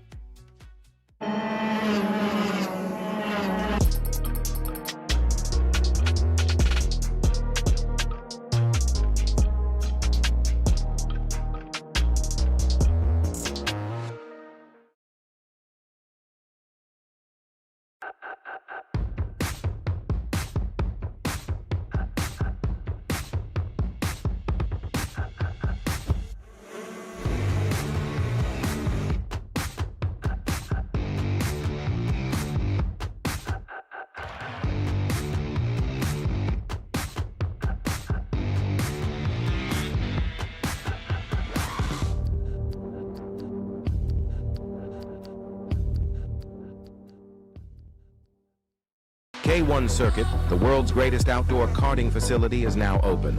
Open karting and rental session schedules are available online. Rentals will resume today after the race event at 5 p.m. Thanks to Kart Chaser for live streaming the event at K1 Circuit. Your coverage will resume shortly.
Let's go race. Come on, man.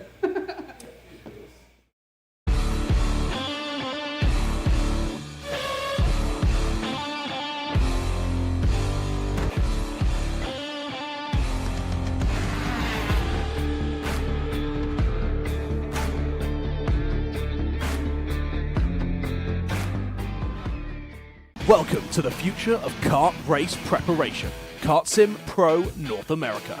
Featuring laser-scanned North American kart circuits and precision-tuned kart physics developed using real telemetry, dyno and tyre data, Kart Sim Pro North America delivers the most advanced and realistic kart simulation experience available today.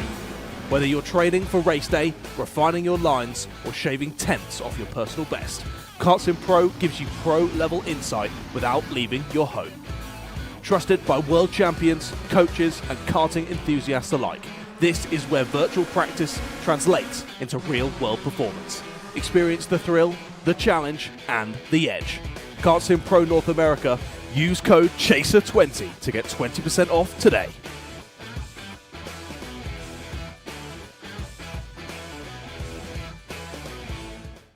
Hey guys, another Kart Chaser driver fitness episode with me, Chris G. And today we're doing some upper back movements. Here we go.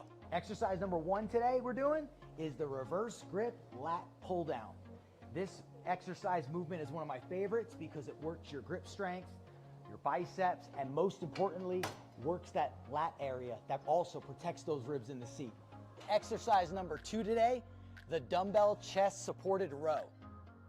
Don't forget, good stretch at the bottom, and bring them right to your hips like that, keeping your back nice and arched, shoulders back.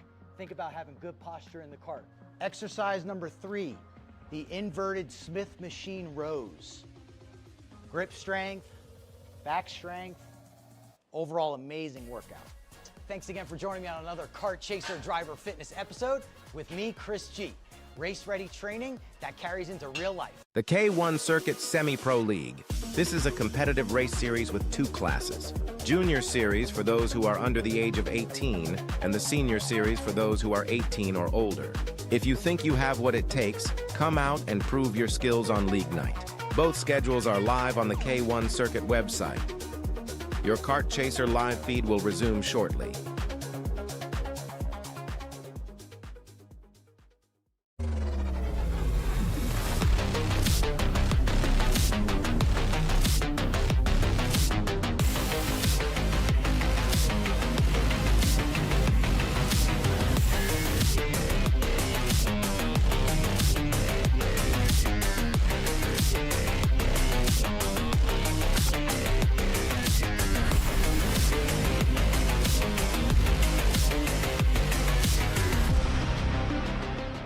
Hey guys, another Kart Chaser driver fitness episode with me, Chris G.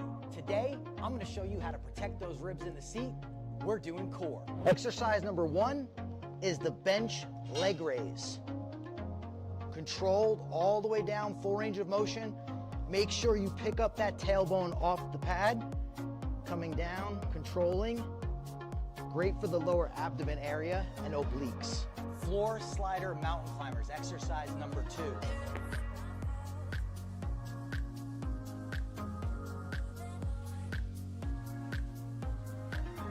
Exercise number 3, the plate-loaded decline bench sit-up.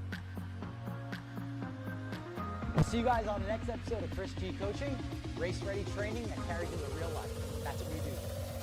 You know, I'm really starting to like this go-karting thing. Yeah, me too.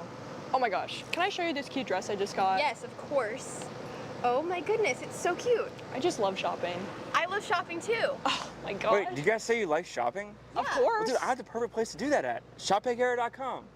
At ShopPayCara.com, you can get free shipping on orders $200 or more. You can get anything you want, like MXC rims, gloves, rib vests, shoes, anything that you need, all at ShopPayCara.com.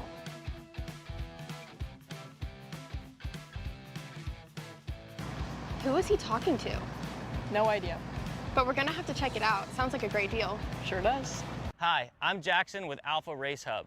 Alpha is an all-in-one motorsports software solution that can solve all the software problems you need for your track, facility, or series. Alpha can cover all your software bases, from online registration, digital e-waivers, a proprietary timing and scoring software, incident management, automated points tabulation, tire and barcode scanning. We even have our own mobile timing app and rental cart activity management software. If you're looking to consolidate your motorsports software solutions, reach out to us at alphatiming.co.uk.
Good evening, good afternoon, good morning, ladies and gentlemen. I hope you enjoyed your dinner break here. Not a lunch break, a dinner break. And I hope you enjoyed some kid karts going around if you are trackside. Of course, if you're joining us here with Kart Chaser, hope you took some time and relaxed, enjoyed some of the absolute multitude of amazing motorsports that's going on, such as 2 a.m. commentary of Le Mans. That is what I enjoyed during my dinner break. It's myself, Brad Dalton, joined by my friend Patrick Coleman.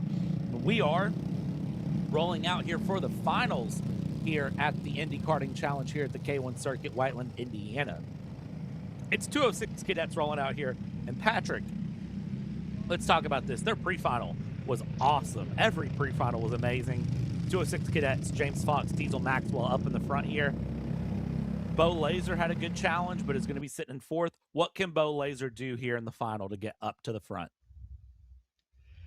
Well, Brad, he just needs to keep it clean. That's really the best thing he can do right now. Is just stay out of trouble, keep the car facing in the right direction, and just play the game of attrition. In some of the later pre-finals that we had, we saw a lot of cases of drivers just really just bent into accidents. It's kind of the old meme of, like the Mario Party meme of Luigi does nothing and wins. I mean, that's just kind of the case for some of these drivers. They just don't do anything crazy, and they just focus on themselves, and sometimes these results just come right to. Then that will certainly help my case. Not the blue commitment cone. For the rules, tram lines and slow. Let's see how they do on that. How are they going to do on that? They're rolling their green. We're racing here for 206 cadets for the final, and it's a great roll into turn one for James Fox, holding on, but can he hold on so far side by side? Diesel Maxwell, Jackson McNeely holding side by side for second place. They swap through, and let's switch back around. Still holding on here is Maxwell, who's trying to get a bit of a move along here. Fox going through, and well, that's how things shuffle up. That's how the cookie crumbles. Things mix up quite significantly there. James Fox holds on to the lead. A very good launch there indeed from James Fox. It looks like almost a bit of contact there between Maxwell and McNeely. And side-by-side action going through. I think that is a swap, or at least a fight for P3 happening right here as the sun begins to set here in Whiteland, Indiana. And we're going to see, we pretty much have broken up into two separate groups now at this stage. Fox does go ahead and stay ahead of Maxwell, as now we come down into turn number one. But it looks like it's going to be another change, as it looks like Diesel Maxwell, I think, might have just about got that move done. I think he did get the move done. The Mohawk Warrior up into the lead of the race, I believe, but he is definitely not going to be home safe just yet. There's still a lot of racing left to go. For those of you who are just tuning in, first of all, welcome and thank you for dropping on by, whether you're at the circuit or watching on the Kart Chasers YouTube. So pretty much how the finals are staged is 12 minutes plus 2 laps. So lots of racing here indeed. As they're going to go ahead and come through mini Barcelona. And they're going to go ahead and fight just with every fiber of their karts. They're going to come across the line. Diesel Maxwell does take the lead, but no further positional changes. But I feel that Jackson McNeely might be trying to change that, as he is trying to put every ounce of pressure onto James Fox. That pressure continuing along here as Maxwell holds that lead, but that lead is not gaining. Your fastest kart on track is Jackson McNeely in third place, who I would say even fastest car on track that was under a lot of pressure to lose positions here as we go side by side for a brief moment. 3 wide for second place for Diesel Maxwell. This is an absolute fairy tale behind. Let everyone second place back battle and let me run away with the lead. That has to be what is going through Diesel Maxwell's mind. This is a great position for Diesel to be in here with 9 minutes left to go, plus 2 laps for this final, as James Fox is somewhere in the middle of a no man's land here of just trying to find some pace. And Jackson McNeely up into second here, 0.6 of a second the gap forward, 0.8 of a second the gap behind. So McNeely going to start closing up to Diesel, and then it becomes a case of, well, how well can you defend Maxwell? What can you do in that 6-7 kart to really defend that lead and hold through, as well, they're shuffling it up big time for third place there. Fox and Laser, they're not done. The gloves are coming off. 206 Cadet still has 8.5 minutes to keep this up. I was wondering when one of us were going to make the slip up and call it the 6-7 cart instead of cart 67. I just felt it in my bones that one of us was going to do it, and I figured it would be you should have known. This lovable cornball that's directly next to me. As we continue on here, as it is still going to be Jackson McNeely trying to challenge Diesel Maxwell for that position. They're going to go ahead and fight it out with about 8 minutes to go. Bo Laser getting ahead of James Fox. James Fox not exactly having the final he would have wanted here, as he drops another position. Jackson McNeely, currently the fastest car on the racetrack, a 57.818, currently your best lap, the only car to actually get a lap under 58 seconds. But we may see that change as there's still a lot of racing left to go here. Still a little under 7 minutes and 40 seconds on the clock, about 7.5 minutes left to go. But look at this, McNeely and Maxwell scrapping it out in the 206 Cadets, fighting for the big points, fighting for the lead, and they are going to continue on as the sun continues to set here in Indiana.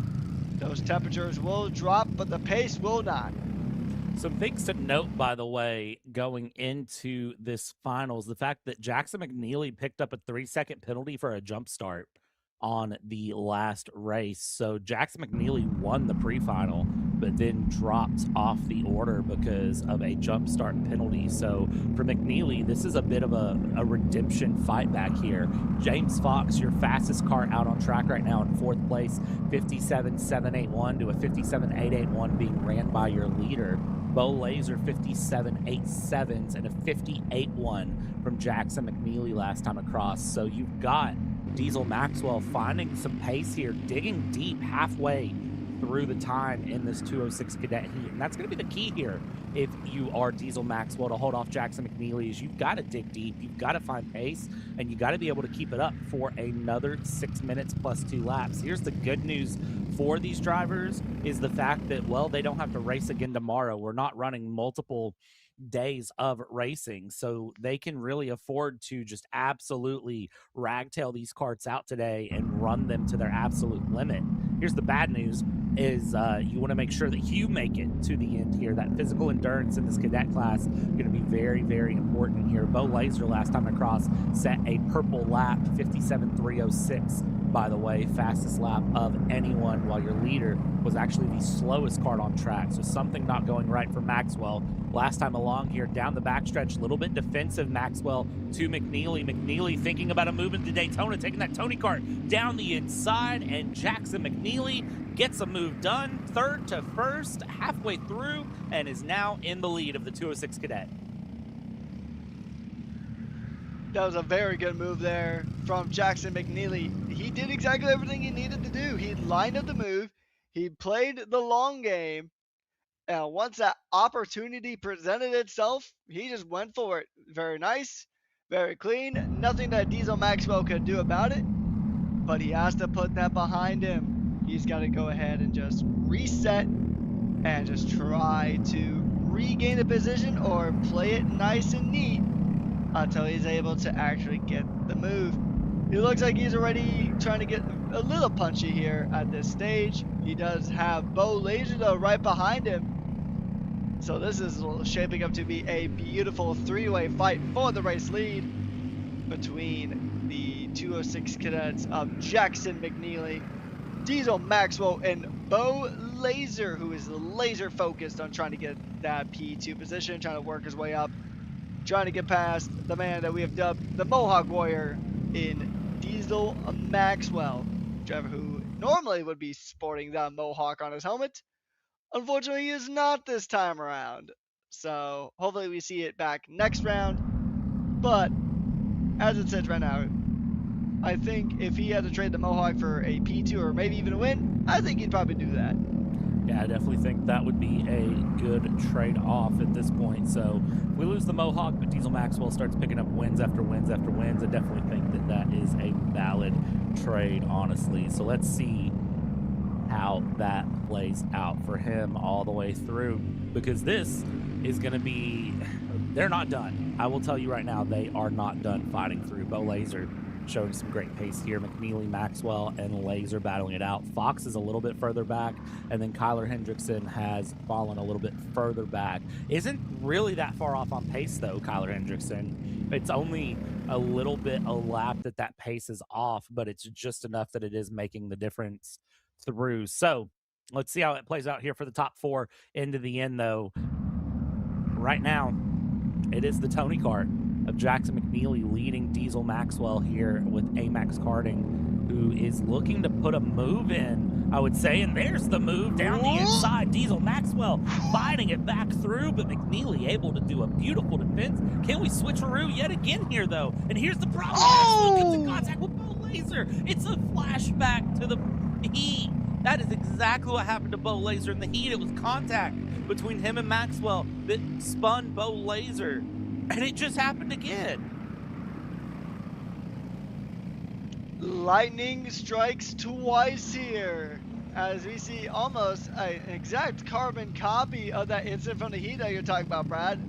But this time he keeps it facing in the right direction, and he will still retain that position as they come across the line now. No changes in the order, but I'm sure Diesel Max will be probably less than thrilled that he just got involved in that contact that could have really sabotaged his race. It is 2 minutes before the final 2 laps here of the 206 cadets, and they are going to have to dig deep here. They got to dig deeper than they've ever dug before. You got to sometimes dig deep if you're trying to find gold, and they're going to go ahead and try to get that gold trophy, that gold medal, try to get the win here. They're going to fight it out here, coming down on the exit of Daytona. That's going to be a move of the inside from Bo Laser, and Bo Laser gets the move done. He belongs in P2, but he wants to prove that he really belongs in P number 1. And this is going to be a good run here. It'll be a minute and a half. Laser ahead of Maxwell now. It's going to be the run down into turn 1. McNeely going on the defense, but look on the offense there from Bo Laser. That man is fired up and ready to go here. He's going to try and move around the outside. Is he going to go for the switchback here? He is doing everything. Trying one way, trying another. And eventually, through the persistence, he will get the move. He's going to go side by side now with Jackson McNeely, but he does back off. But he's got Diesel Maxwell now to think about, as he's going to get a fantastic run through Daytona. Is he going to have the momentum to go for the lunge? The answer is going to be no, but there's still about another roughly, I'm going to say, 3 laps to go when they cross the line, based on their lap time. So once the timer runs out, they got 2 more laps, and I think they're going to be some of the most action-packed and intense laps we've seen all day. It's about to go down. Big dive down the inside here, looking for P2. Diesel Maxwell trying to get back past Bo Laser. Either these two need to work together and close it up to Jackson McNeely, or they need to scrap it for P2. It's very, very 50-50 on which way they're going to go, and right now I think it's going to be more of a case of Diesel Maxwell trying to fight it out here, and this is a loud shade close-in as well. We are setting up for 2 laps to go when they cross the line. Here we go, down into turn 9. This is where things really start to button themselves up. Let's see what the gap will be between first and second with 2 laps to go, because this is where Bo Laser needs to try to find some pace. Bo Laser, fastest kart of anyone on track, 57.1 last time through. 2 to go signal here going through, and well, that was not what I expected for who was going to give the 2 to go signal, but that works as well here as top 4 come through. They have accordioned out, but Patrick, what do I always say, that accordion out has to squeeze back in and play a melody at some point? Well, I think we're in for an absolute show as we come through Mini Monza down the backstretch. Exactly that, Brad. I mean, it's almost like it's like you can make a Newton's law of physics, you know. When an accordion stretches out, it must close back in at some point, make that the motorsport equivalent of Newton's laws of physics. And as it is just a law here with the 206 cadets, as things spread out, they get so much closer. and things are really ramping up here. As they come across the line, it'll be a white flag, one more to go here in the 206 Cadets. And it is going to be go big or go home empty-handed as they come around here, coming through the twin hairpins as they get ready to tackle Mini Monza. Monza is the temple of speed, and these karts know a thing or two about speed because there is no lack of speed. In the 206 Cadets, you have Diesel Maxwell in the Lando Norris car trying to make maybe get two for the price of one. Side by side between Jackson McNeely and Bo Laser. Make it 3 wide, and through goes Diesel, 2 for the price of 1. But can he make it stick? But look who's right there. James Fox, points leader, right there as well. Is this going to be it? They're coming through Mini Barcelona now. And who's going to go ahead and get that inside line? Who's going to make the move stick? Bo Laser thought about it. And who's it going to be? Is it going to be the Lando Norris kart? It certainly is. Diesel Maxwell wins the 206 Cadet final race here today. And what a showdown it was. Diesel Maxwell had a Bo Laser, James Fox, Jackson McNeely, and Kyler Hendrickson rounding out the 206 Cadet finale. Oh boy, Brad. If this is the first final, then oh boy, we got cinema in store for y'all next. And through goes Diesel. Throw that on a quote somewhere. Put it on a t-shirt, sell it for 20 bucks. I'm telling you right now, that's a good deal. We're going to roll straight in from that, from 206 Cadets into KA Juniors, staged up and ready to go here. And it's Jordan Lapine, it's Jiju Sivakumar, Andrew Avalos will be your karts to take this on, with Nolan Wade sitting in the back as well. 4 karts ready to roll through as soon as the track is cleared and ready to go. Man, okay. Well, that's 1 final down. 6 more to go if I can do some math. And well, this is going to be an exciting one to watch as we are looking on for all of our 206 Cadets to clear the track. I believe they have, and as soon as they have, they will throw the gates open here out of the pit lane here in Whiteland and send your next run out. Again, 12 minutes plus 2 laps is the time for all of our finals here today, with the exception of the Kid Kart Final after this event, which again, we will be showing. It will not be commentated, but we are going to show off the kids and let them have some fun. They had some fun qualifying too while we were going through in the dinner break. KA Junior here coming out next, and let's see here as they get set up for KA Junior. There were no penalties for the heat. It is good to see Nolan Wade out, though. Nolan Wade didn't run the heat, but Nolan Wade will be here for the final. We'll see if Nolan Wade can do a the first challenge here over these 12 minutes. Big key on this start is going to be staying close to each other early on, building up the momentum in those IAME engines, and then keeping that challenge along. You can see the sun getting a little bit deeper in the horizon. The skylights are getting a little bit brighter here, and we are looking a bit more. This track looks very different in the dark than it does in the day, I will say.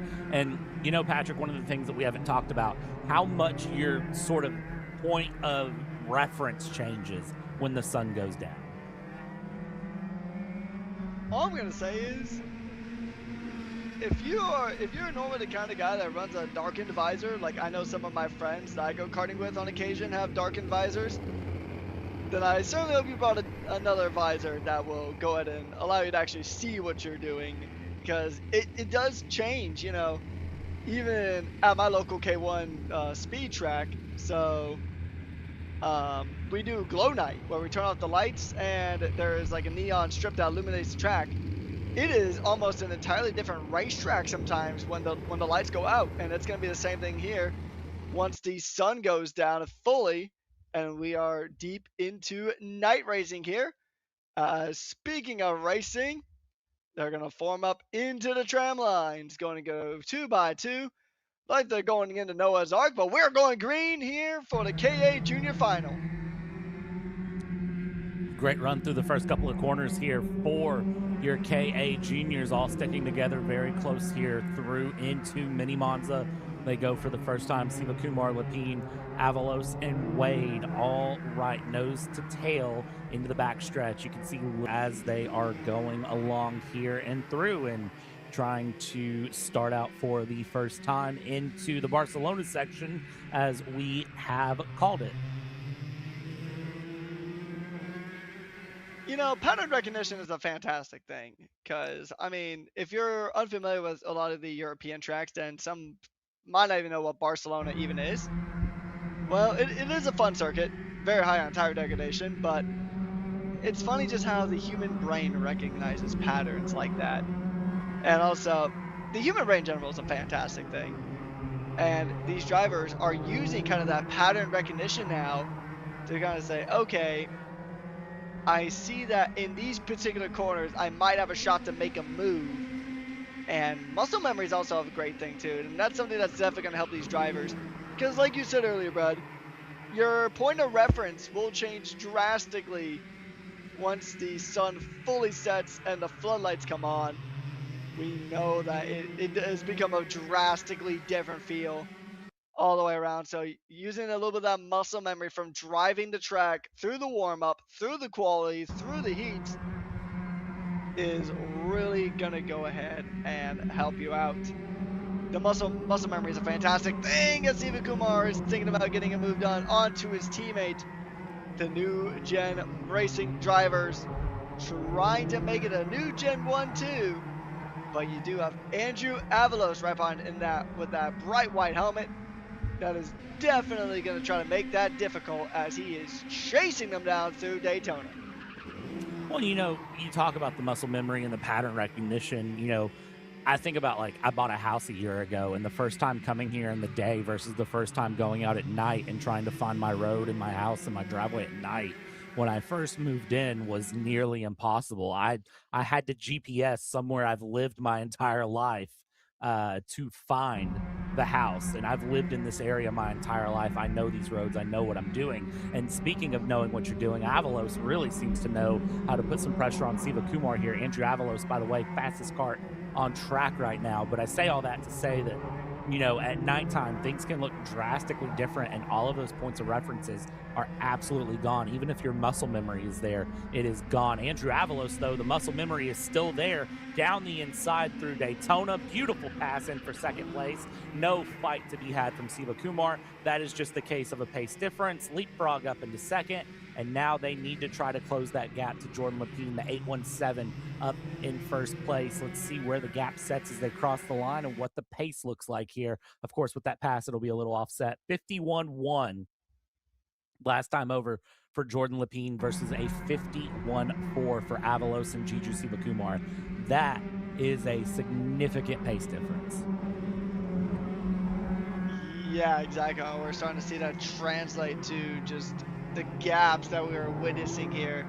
That is a monstrous lap. That lap alone is over 3/10 quicker than Andrew Avalos' lap time. That is 3/10 quicker. Now, granted, 3/10 of a second does not sound like a lot of time, but when it comes to racing, that is a pretty sizable gap. And I mean, you want to be within about 2 or 3 tenths to your teammate. That's kind of just the racing kind of metric that is used. If you watch Formula One, you'll hear that comparison all the time about the qualifying gap to their team from one driver to their teammate. But here's the thing: while 3/10, like I said earlier, does not sound like a lot of time, that time will stack. If that stays in about 3/10 of a second per lap quicker, that goes to about 6/10 of a second, which is already over half a second. Then you got 9/10, which is about a full second.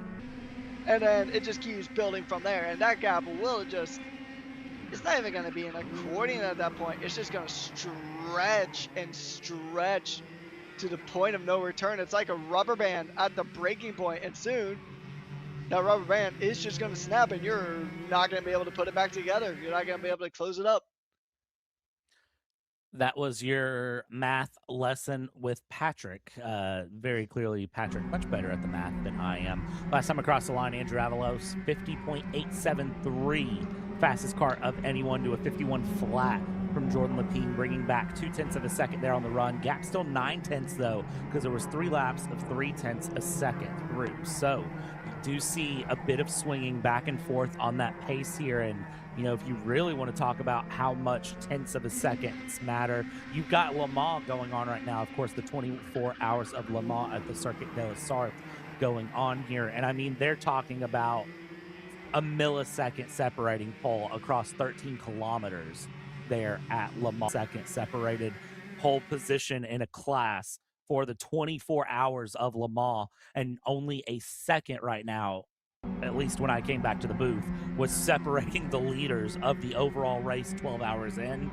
I mean, that goes to show it, a track like that where a lap is 3.5 minutes or longer, it makes a big difference. So here in the karting world, those tenths, those hundredths of a second make all the difference here around a 50-second lap. 50.841 last time across to a 0.851 last time through. So Andrew Avalos is doing very well right now since we've hit half race distance to really sort of sustain the gap to under a second to Jordan Lepine, but has to start closing it. Sustaining it at a second isn't going to be enough. Either Jordan Lepine has to drop off the cliff of handling, or Andrew Avalos has got to find more pace. And unfortunately, last time across, it was Jiju Sivakumar who was the fastest there, a 10th up on Jordan Lepine. So that gap between these top three, it's very much stable.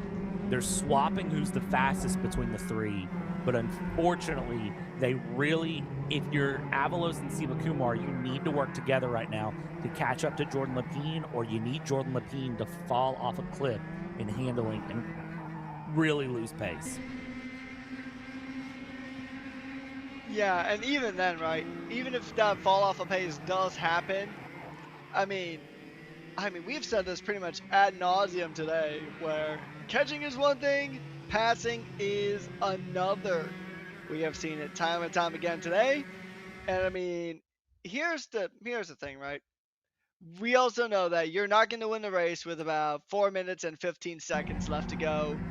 If you're leading at that point, that's a good thing. I'm not saying it's a bad thing, but you're not going to win the race from that position. You need to be leading when that checker flag is waving you through.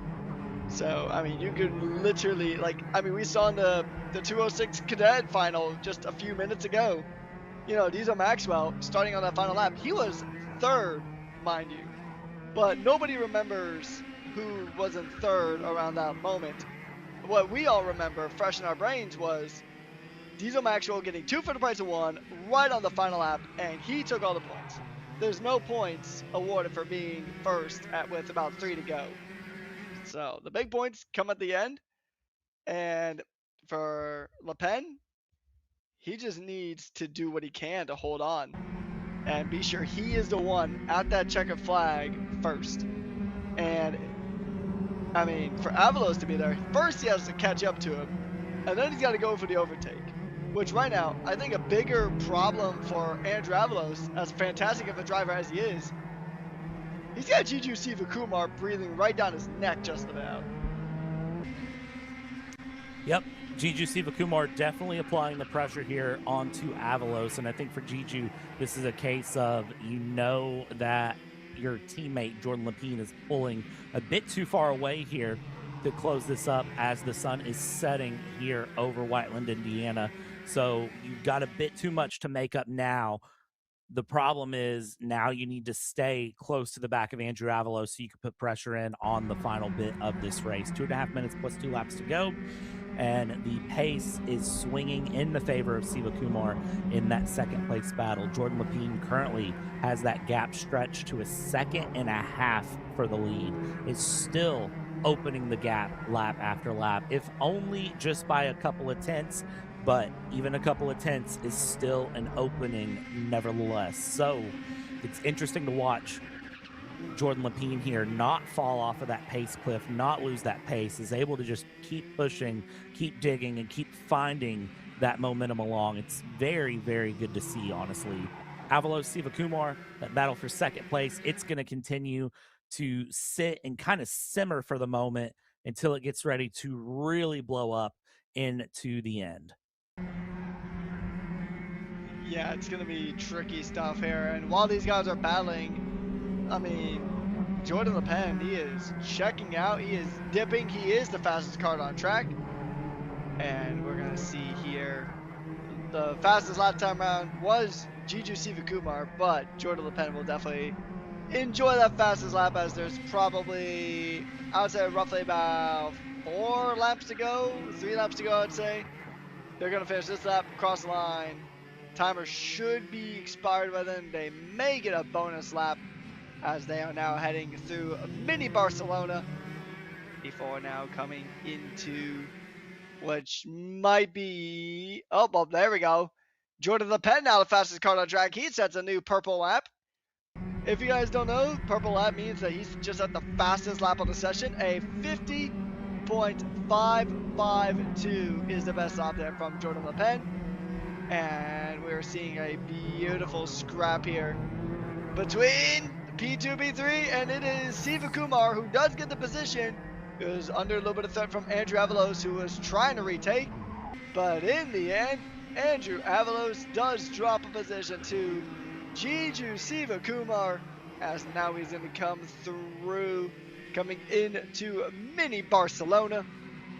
And they're going to go to get ready, as we actually will get a bonus lap here. So 3 more laps to go. Yes, it is official. 3 laps to go here on the day. They're going to come across the line for this lap, and then next time around they'll see the 2 to go, and then the final lap here, the KA Junior Finale.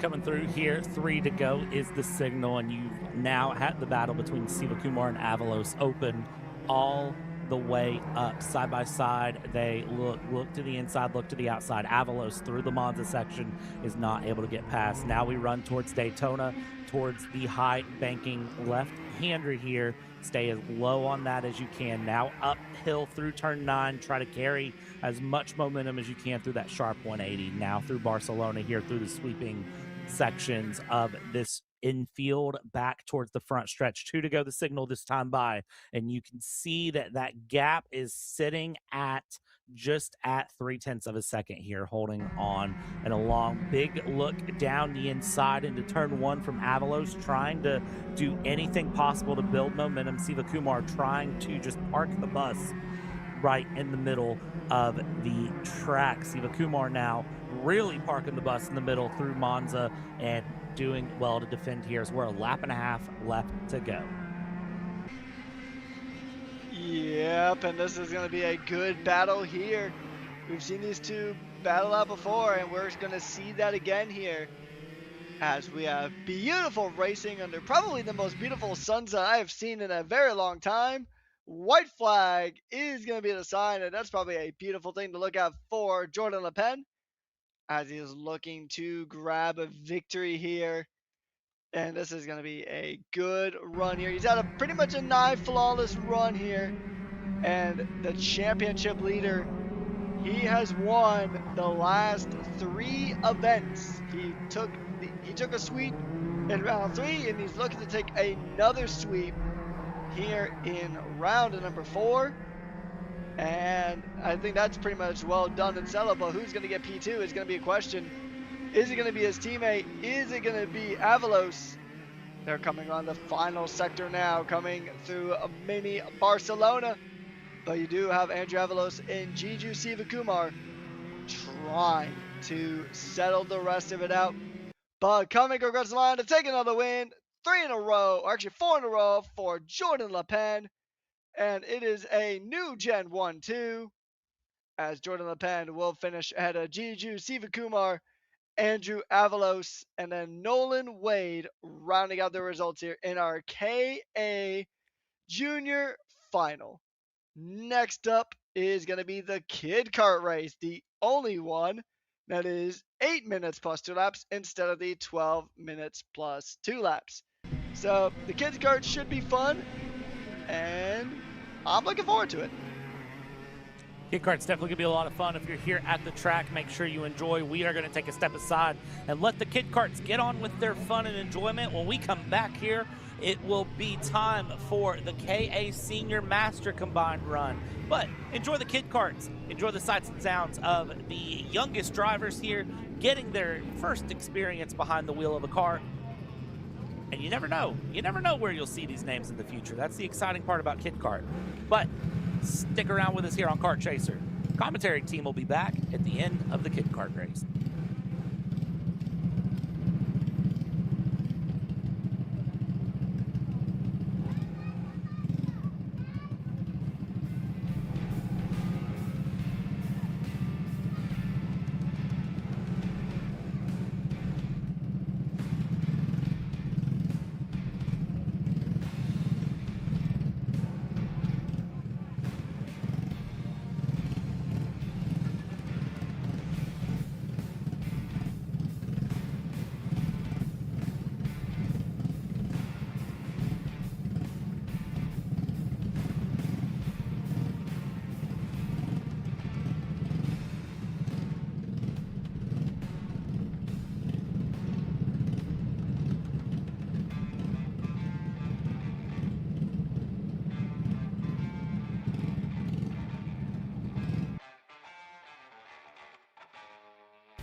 And big shout out to all of our Kids Kart participants here today who went through. Big congratulations goes out to James Mitchell for winning the Kid Kart Final here today. Michael Haymaker in second, Sophia Wilfong, Christopher Fisher, and Jackson Collins, your 5 Kid Karts that took on this track for 8 minutes plus 2 laps. Now we move on to KA Senior and KA Masters Final. 12 minutes plus 2 laps of action coming up for them here on Kart Chaser. It's myself, Brad Dalton, joined by Patrick Coleman and Patrick, Dane Van Dyke, Abram Dean, Levi Wilbur, Andrew Cochran, and William McLaughlin. Put in some good, hard-fought runs in the pre-final, in the heat. You got to wonder, how's this final going to treat Dane Van Dyke? Can Dane Van Dyke hold on to the front here? Yeah, we're just going to have to see about this one, Brad, because, I mean, we know anything can happen in racing. We've had 2 exceptional finals just beforehand, and we also had that fun kids kart race. So as they get formed up, it'll be different now that we are well and truly under the floodlights here at K1 Circuit at Whiteland, Indiana. And it is going to be a fun time here because for the first time tonight, we have a true night race. And a little bit of a fun fact about night races. I can't tell you when the first kart race at night was, but the first night race in Formula 1 was in Singapore in 2008. Several years later, we are now under the floodlights here at Whiteland, Indiana. And we are green flag racing here for the first race under the lights. The KA Master and Seniors are going to go ahead and give it a go as they run through. Van Dyke and Dean trying to scrap for these positions. All of them getting a good getaway from McLaughlin here as they go ahead and try to fight for these positions. Oh, it's going to be a change for the lead as it is going to be Abram Dean jumping up into the lead in that number red 24 car. And that was a very good pass, but he gets repassed there from Dane Van Dyke as they're going to go ahead and just battle out back through. And this is what I love about this category.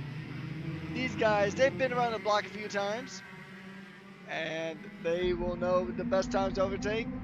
They know the times where a switchback is possible, and they will race very tactically around here. That they will, and it's always exciting to watch. Look at the battle for second place here coming through. Abram Dean, Levi Wilbur battling it out, swapping positions through. They are not giving it up at all. It's so great to watch this battle. Switchback back to the inside, nose to tail, a little bit of contact, a little bit more side to side contact as these karts continue to try to figure out who's going to go where, and this battle is just not going to stop in the least bit. Here we go, down out of Daytona, down to the inside, and all of a sudden, things have absolutely shuffled up for second. We're not done, though. Watch it shuffle back along. Here's what's exciting about this. The whole time they do this, Dane Van Dyke is able to run away and get a bit of breathing room here as we cross the line. Dane Van Dyke, 52.173 to a 53.9 from Abram Dean as Andrew Cochran, Abram Dean, Levi Wilbur all battling it out over second place. Dane Van Dyke able to pull out a 1 second gap over Levi Wilbur. Yeah, and I mean, that's kind of been the theme of the night here, Brad, is some drivers just really battled out so much for that P2, for that P3, that everybody else in front just disappears. Because they have no pressure. All the pressure is being offloaded to the position behind them. And it just gives you a little bit of extra freedom, a bit of extra breathing room. And when it comes to tight kart racing like this, you really just cannot give your opponent any room to breathe. You got to be constantly hot on their heels, hot on their tires, and you just cannot let them take it remotely easy. You always got to be putting them under constant pressure. And they say diamonds are formed under pressure, but so are mistakes. And we haven't actually seen that a lot here, but pressure has created some very good opportunities as we do see Levi Wilbur trying to run away here. But Abram Dean in that red kart, currently your fastest kart on track, with a 51.395 at the moment. he is trying to dial up that pressure, trying to dial up a move. But as we've said time and time again, sometimes these overtakes are laps in the making. That they are. It's interesting to really watch how the planning is going in right now, how it is really being thought out. This isn't a case of just walk up and get a pass done. I mean, I would argue that Andrew Cockerham in 4th place is the fastest kart out of all of these cars, but is currently sitting in 4th place right now, sitting in the back waiting, trying to set up a pass, set up a move for position here, isn't trying to force the problem at this point, which is a very, very wise decision to not force anything through. Van Dyke able to run away here and stretch the gap and really push things along, which is exactly what Van Dyke needs to be doing. Don't think about what's behind you. Just get your race going along. It's a great, great game that's being played right now of cat and mouse. And it seems like as of right now, that cat and mouse game really playing out into the favor of Dane Van Dyke, as Abram Dean is still sitting in 3rd place trying to look for a move. Yeah, he's going to continue to try to just knock on that door and say, hello, can I be led into that P2 position? And the answer from Levi Wilbur will, in most cases, be a resounding no. But, as we know, it just takes one singular moment to unravel a defense. We saw it earlier with Diesel Maxwell getting that 2-for-1 in the final lap earlier on tonight in our first final that we had here. And I mean, we very well could see it again. Still a good amount of racing though. It's just under 7 minutes left here in the KA Senior and Master category. And this is going to be a good run here as they continue to just kind of form this little Congo line coming through. And it seems like that Abram Dean is taking a bit of a neater line. He's going for it. He's got it. He's got the position. But Levi Wilbur actually on the verge of losing 2 positions, and I think he might have just about saved it. But he is not out of the woodworks yet.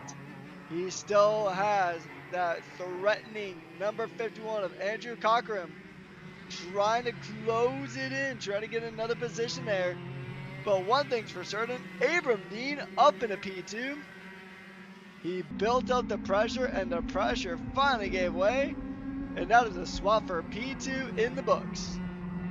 Goodness gracious me. This is great battling all the way through. 5 minutes, 45 seconds left to go, plus 2 laps as these drivers continue to fight their way along. This is where things are going to start to really close up, and you're going to start to see who has the guts to make the moves and who doesn't want to be caught out.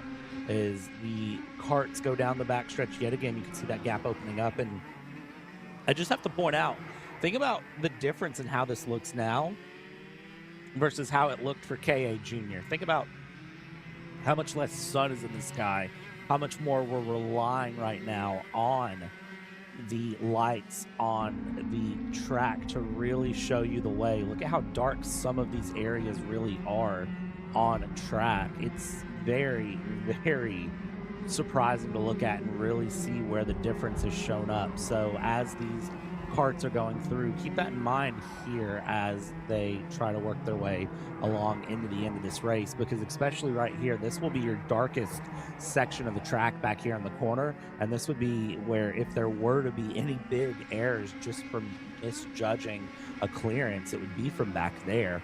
Dean holding off Wilbur right now. Van Dyke has absolutely taken off on the field right now into a pace of his own. It's very, very impressive to see how much of a gap Dane Van Dyke has pulled. And as they cross the line here with 4:20 to go, we'll reset that gap because that pace is continuing to open up, and it's 2.84 seconds the gap. That is a very impressive gap, but I mean, Dane Van Dyke has just had such a strong weekend here. He has been top of the field every single session. He has just been so calm, so precise. Pretty much, he just does not put a foot wrong. His defense has just been infallible. He has just driven pretty much exactly as you needed to for this one. So, I mean, it's no real surprise that we are seeing him just have a dominant display here tonight, and that's going to do wonders for his points. He is currently sitting on top of the table right now, and he's looking to make it 3 in a row. He won the final last time, and he won the heat this time, and he's looking to make it a hat trick here in Indiana. Very good results here from Dan Van Dyke, but the season isn't quite over just yet, and neither is the race. But with a performance like that, he is certainly making his night a whole lot easier, and he can breathe a lot easier too. Absolutely. It makes such a big difference in the points run as you go. And remember, there are drop rounds that can play into effect, but if you don't have to worry about drop rounds and you can just continue to run this championship, it makes your life so much easier. And for Dane Van Dyke, that is exactly where Dane Van Dyke is trying to be here. Abram Dean, this would be a great result for Abram Dean as well to get up into the second place, as it would definitely help the championship contentions as well here in the KA senior battle. And Levi Wilbur, this second place would help out a lot as well, missing out on round 3 and using round 1 as a drop week. 2 minutes, 15 seconds left to go. Going through Monza right now, and you can see Dean and Wilbur battling and the gap kind of maintaining here. 2 minutes plus 2 laps to go. This is sort of what I expected to happen here into the middle to late end of this race, for the gaps to sort of stagnate a little bit and for drivers to really settle in. Right now, we are seeing the pace swing back in the favor of Levi Wilbur, though, over Abram Dean. It was 2/10 faster last lap. Meanwhile, your race leader running 50.7s. It's a 50.9 for Levi Wilbur, a 51.1 for Abram Dean last time through. Cut that gap down another 2/10 to 4.5 was the gap at the line last time through. And you can see visually that gap continuing to decrease. It seems like Levi Wilbur has definitely set up for a great opportunity to go for a charge here into the last stages of this race. Yeah, it's going to be, I mean, you're going to be able to catch him for certain. That's one thing. I mean, if you got the pace, you can definitely try to make the move and get the catch, but trying to reel in that catch is a bit of a tricky situation, especially considering that you don't just got to catch, you got to go to get the overtake done as well. And I mean, he's running out of time. It's probably going to be about another 3 laps, I'd imagine. They're probably going to run out of time before the next tour, and then they'll have 2 to go, unless Dane Van Dyke just really just drives the wheels off of that KA machine. I mean, it's possible. He definitely can do that, but you only, regardless, you're still got about 3, maybe 4 laps at the absolute most, and that is not a lot of time when you put it into the grand scheme of things. It's about 4 minutes on the clock to really get things done here, because you got the 20 seconds left here, so this will be 2 to go. Each lap has been taking right about 50 seconds or so. About 50.669 currently the fastest lap time set by Dan Van Dyke. The last lap was about a 50.7 for our race leader, so we will get a bonus lap. It'll be 3 laps to go here, but even then, that's still not a lot of time to really make your move stick. You gotta pile on the pressure, and you cannot let up at all. It's pretty much do or don't. Go big, go home. Make or break. It's for all the P2 marbles here, as Dane Van Dyke is looking to sail away in our biggest gap of the evening. Here's what's interesting to look at. Last lap through Abram Dean, 50.705. Dane Van Dyke last time, 50.705. And Levi Wilbur, 51.2. So all of that momentum that Levi Wilbur had absolutely dissipated last lap. Half a second was the pace difference here as we come across for the 2 to go signal this time by. And again, that pace has fallen off a cliff for Levi Wilbur. Levi Wilbur lost 1.2 seconds last lap over Abram Dean. Abram Dean was able to gain a 1/10.5 on Dane Van Dyke, but 1.2 seconds lost from Levi Wilbur to Abram Dean. So unfortunately, I think Levi Wilbur possibly having some minor issues here and is just absolutely off the pace. Now, whether that's pushing too hard and losing the tires or what that might be, it's hard to say.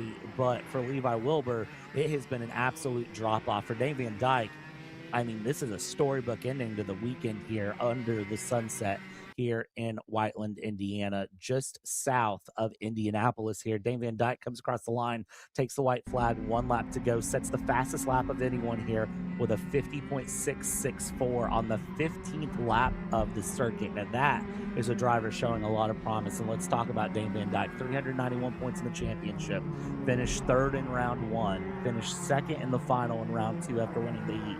Won the final a week ago and is half a lap away from winning this final today. Going through into Daytona, has been steady on the pace since the drop of the flag for practice today.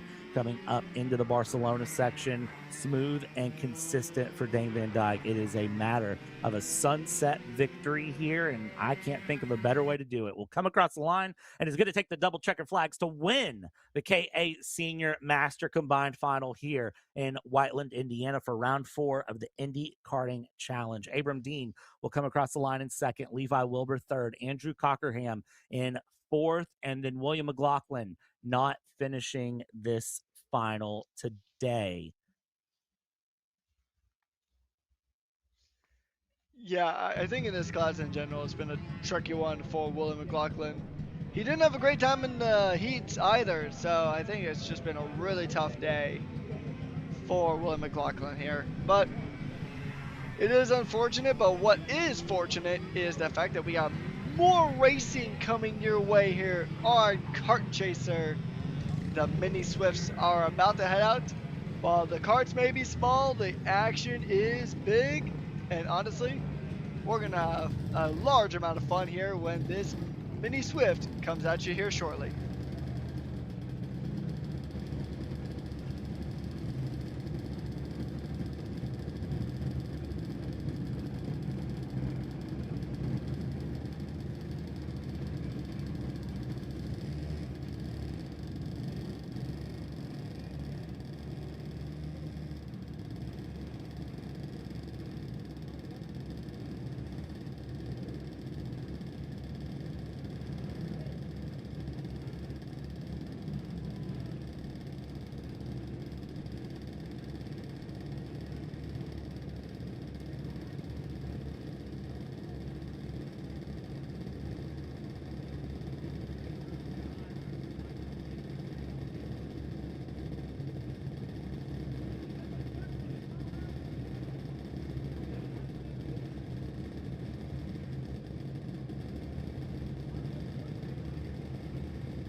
And as karts get rolling here for our micro mini final, let's talk about your starting lineup as it rolls. Kason Hendrickson will be at the top of the starting grid with Bo Laser, James Fox, Zen Beach, and Diesel Maxwell.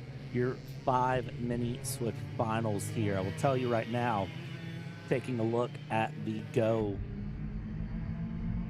for these karts in mini micro. Diesel Maxwell. The reason Diesel Maxwell is starting from the back is Diesel Maxwell was disqualified for not making weight in the scales. So Diesel Maxwell will be starting last here today. That is a big blow in the pre-final there, but it's one of those things that if you mess up, that's how it happens. You have to make the weight in the scales at the end of the race. Yeah, that's just one of the things about racing is just that there are rules, there are regulations. People get penalties and such, but that is pretty much just the nature of racing. You just gotta take it on the chin and move on. Sometimes that podium gets yoinked from you, like Isaac Hadjar got his podium at Monaco yoinked because of a penalty getting reversed. So, but the best thing to do is just take it on the chin and focus on the race ahead to try to maximize the points here in the final. Let's see what can be done here to maximize those points through as we come through the final sectors of the track. Final corners here. Kason Hendrickson, Bo Laser will be leading up the front. We saw how things happened for Bo Laser in 2:06. Will Mini Swift be second verse, same as the first, or will things shake up differently here? Rolling down into the tram lines, going nice and slow. Definitely seems like they've slowed it way up here. 12 minutes plus 2 laps. They get told where the tram lines are. They're through. We get rolling, we're going, and I tell you what, I think that was a true wave off, or are we green? I think we are. I think we are green here, Brad. And, well, they're certainly racing like we're green here, as that is going to be Laser under threat, and everybody's trying to jockey for these positions. They are doing whatever they can, holding on for dear life as they go on through. And it looks like we might have another 3 wide moment here. Not quite. Oh, I thought there was just about to be contact there in the battle for P2. And they are going to go ahead and do everything they can to try to settle in early, get this early rhythm in as they are about to cross the line. We'll see what the order is. Hendrickson up into the lead. Fox up in the second. Laser and Veach down into the third and fourth. And Diesel Maxwell bringing up the rear of the field after his fantastic win earlier today. Definitely going to be interesting to see how this shakes out across the next 12 minutes here in through the first 180. Look at the block from Kason Hendrickson being very defensive, and look at how much the microns light up there through that middle part of the track. Here we go. James Fox looking to the inside on Kason Hendrickson to get this pass done. Heading down into Daytona, gets it done beautifully. Now into turn 9, does a great defense there James Fox does from Kason Hendrickson in order to hold on to that lead as we come out of the final corners. Heading down into the front stretch is doing a great job of defending here for the lead. Fox will have the lead over Hendrickson. Veach and Laser swap positions. Now we go into turn 1, and that trend continues here. Battles continuing up 2x2 sets, and they're separated by about a second. I will say if these two keep it side by side for long enough, they invite Zen Veach, Bo Laser, and Diesel Maxwell to close back in. You would think that the most realistic scenario would be for them to work together and try to run away. But of course, this is Micro Mini. This is our youngest category. This is where if they see a pass, they take a pass. Yeah, I mean that's just how these young drivers are, and I mean they're learning young. They're learning when to make these overtakes, and that's kind of the interesting thing about seeing all these different classes race here tonight. Just because we've seen, we have the older classes like the senior and masters, and then you have the master and super masters as the finale here tonight. Those drivers, they won't be as punchy as the younger drivers, yes, but they will be more tactical. They will play the waiting game. They are playing chess, while sometimes these younger drivers may just be playing checkers. But also, considering the field that they're in, sometimes it's just as simple as just moving diagonally to take a position. That's the beauty of racing. Sometimes it's simple. Sometimes it's the most complex thing you've ever witnessed. All in all, you have the same end goal, just different approaches. And that's what I love about being here at IKC.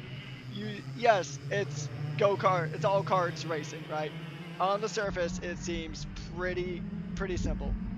But the different classes, the different kart types, the different age groups, they all drive differently, and it creates this beautiful symphony of motorsport action. And we are very well seeing the future of motorsport right here on Kart Chasers, right here at these grassroots events.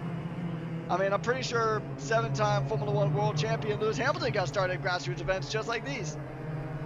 It's where majority of every driver gets their start, regardless of whether it's NASCAR, WEC, IMSA, wherever it is, a lot of drivers love karting and will dial into karting all the time. It's so much fun to see here all the way through. I mean, there's a Toyota clip. One of the Toyota drivers today was getting interviewed at Le Mans, literally goes, karting, I like go-karts. So I'm just saying, if that's the thing, then we're in a pretty good spot here. So let's see how it plays out. 7 minutes left to go, plus 2 laps. Still plenty of time for things to shuffle up all the way up and down this field. Fox and Hendrickson holding that nose-to-tail run in first and second place, respectively. And I said that they weren't going to work together, but they almost seem to be doing a really good job of unintentionally working with each other here to get a move along as they hold nose-to-tail. Gap is 2 seconds between them back to Zenvich, and that is just what they need to do to move their way forward. If they build enough of a gap, then when they start fighting near the end, it's not going to hurt them nearly as much. Third, fourth, and fifth, they have compacted a bit. That accordion effect starting to play true here and close the gaps in some areas and open them up in others. Now, do you see Hendrickson go for a move on Fox? Right now, the answer is no. With 6.5 minutes to go, I really thought there was going to be a move, but not yet. Is staying true to the plan here and just sitting behind, letting the time run down. Yeah, and I mean, it's going to be a tough battle indeed. And I mean, sometimes you make the move a bit too early, and yeah, you get to pass them, but somebody can easily just retake that position. You get kind of this yo-yo racing effect that occasionally happens, and I think that they're trying to avoid it at the moment. And I know kind of the motto with some of these younger drivers is, I'm faster than you, I'm going to pass you. Like, it's not as always as simple as it may look, but I mean, hey, at the end of the day, they're trying to race and have a good time, and they're trying to get moves done, as we're seeing Hendrickson trying to get a move on James Fox, trying to get one up on Star Fox under the stars here at Whiteland, Indiana, and they are fighting through the twin hairpins as just a bit further back, Veach and Laser are going at it here. Oh, look at this, side by side. We saw the move attempted from Hendrickson, but just not quite enough. He did get side by side for a little bit, but Case and Hendrickson, not quite enough pace to get ahead of James Fox. That number 12 card still leading here as they come through mini Barcelona. They're going to try everything in their power to try to get this done. He's got a good run, though, coming to the start-finish line. Are we going to see him move into turn one? The answer is not yet. And I do truly think, Brad, it's more of a matter of when versus a matter of if he's going to go for the move.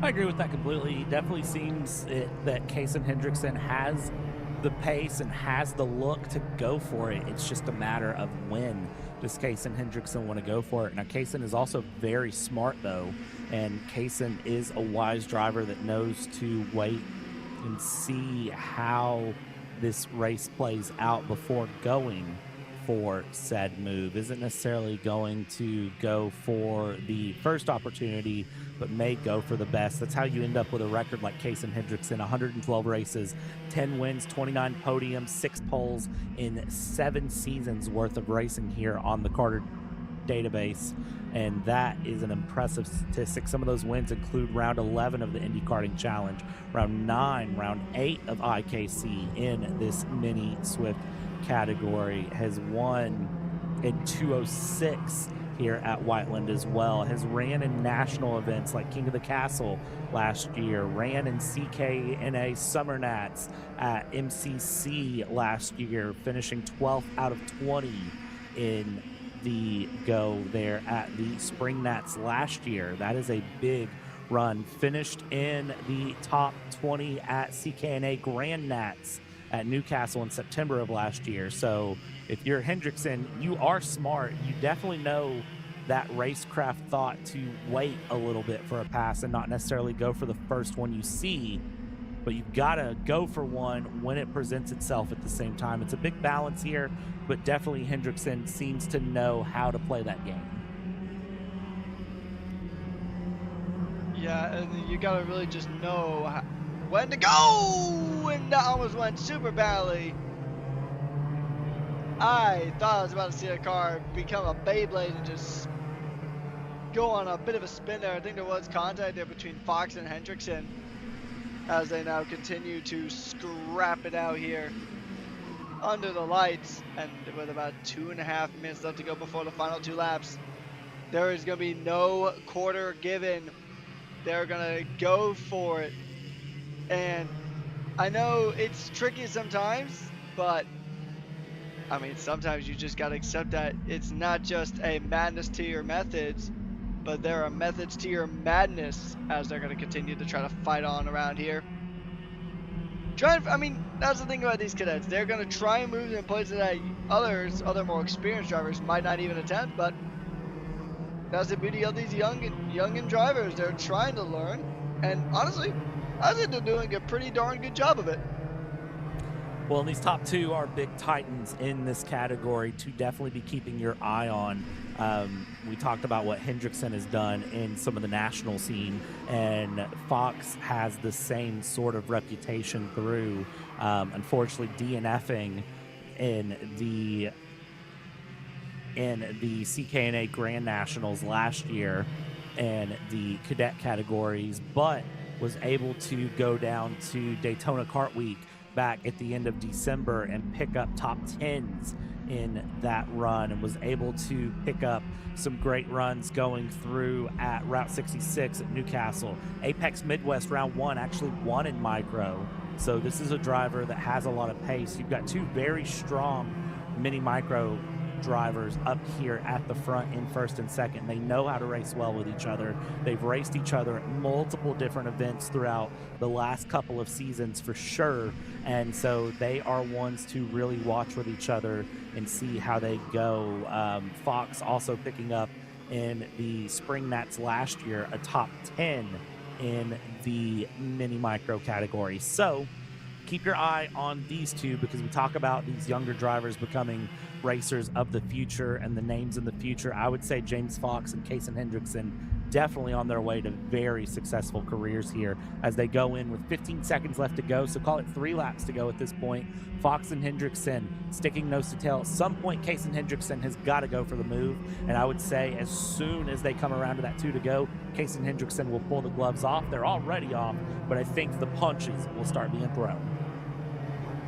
Oh yeah, I can definitely see that one happening. I mean, when the popsicle sticks come out, the gloves come off, and we are going to see drivers just do everything, because this is where the big points are here in these finals. These are the races that can make and break your championship. So you need to hold on. You need to fight with everything that your car can give you, everything that you can give yourself, and you need to absolutely just drive on the absolute edge. 2 to go. The popsicle sticks are out. 2 more laps to go. And in this mini Swift final, we are seeing good, hard racing here. It has been a definite game of cat and mouse here. Or in this case, more like a Tom and Jerry run. And Jerry, aka James Fox, is just running away here. Just staying right out of the grasp of Kason Hendrickson. He has been so close, but yet so far away here, Brad. They made the run through Daytona, coming out to mini Barcelona, and it's still nose to tail action here. These guys are fighting. Oh, it looked like there was a potential lunge there from Kason Hendrickson. He thought about it, but now it is time for the final lap. The white flag is out, and look how close those 2 are. Less than a tenth separating those 2 titans. And here he goes, up the inside, through goes Hendrickson. And Kason Hendrickson is now your race leader on the final lap here at the Mini Swift finale. Defend it for 3/4 of a lap, though. That's going to be the key here, as Kason Hendrickson will lead James Fox through these final 3/4 of a lap, and will have to defend from James Fox. Down the backstretch we go. Look at the tuck there.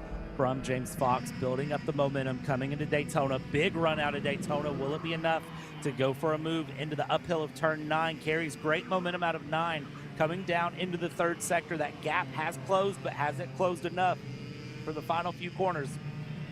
Kason Hendrickson showing the racecraft, staying patient, and will come across to win the micro mini final here at the K1 circuit, Whiteland, Indiana, for the Indy Karting Challenge. What a great move there from Kason Hendrickson. Stayed patient all the way to the end, and then the final lap makes the pass, holds on to it, and by half a second comes across the line over James Fox. Bo Laser P3, Diesel Maxwell in 4th, and Zen Veach will be your 5 Swifts here on the go. We've got 3 more finals left for you here. 206 Senior, 206 Junior, and 206 Master, Supermaster combined. Don't go anywhere, because we are already getting ready to roll. We'll be right back here on Kart Chaser.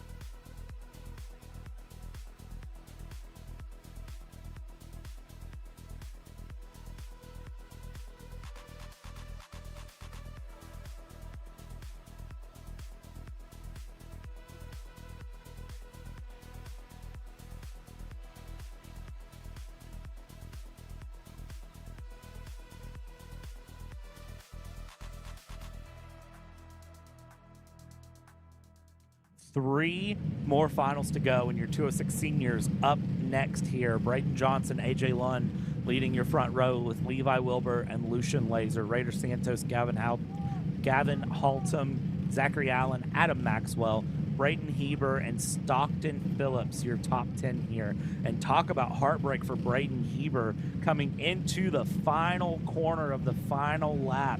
Big contact, absolutely shuffling your finish in the pre-final. Patrick, I don't know how that's going to go tonight.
Absolutely here as we get set up and through, and autofocus decides to not watch the racing here. Feel like my astigmatism acting up there, or maybe the front end of a migraine. But nope, we are good. We are rolling here as the karts are coming through out on track. And again, I want to remind everyone, the last time these karts were on track was around 6:45 p.m. Think about how different the track looked just 4 hours ago compared to this.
are going, we are moving, we are grooving. 20 karts here in 206 Senior to take on 12 minutes plus 2 laps, as there has been some carnage into turn 1. A few karts near the back of the field. Chad King, Alex Cooper, Mike Haymaker were all back there after their turn 1 incidents, and one of those karts is the 58, it appears there, who was off, as well as we have another kart trying to refire, trying to get going, and it looks like everyone able to get going. First few karts here in the front of the field shuffling things up. We'll get an ID on those karts that spun here in just a moment, as Levi Wilbur leads your field down into turn 1 for the first time. It does look like one of those was the 81 of Chad King, the 51 of Randy Henshaw spinning out as well. So several karts caught up in turn 1, lap 1 incidents, which with a field this size, you never know how that's going to go. Gavin Haltom in the number 5 kart in 19th place.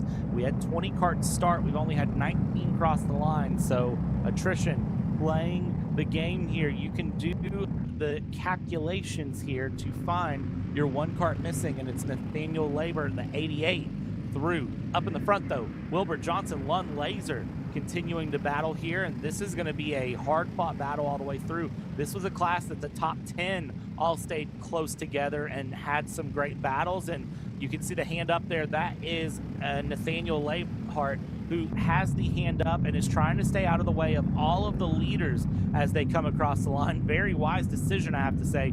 Get away from the Hornet's Nest, down the inside, 2 for 1 there. And that is Levi Wilbur dropping to third off of the grass, comes back onto the track. A little bit of contact there with A.J. Lund. A.J. Lund able to defend beautifully though. And Levi Wilbur first to 4th out of turn 1.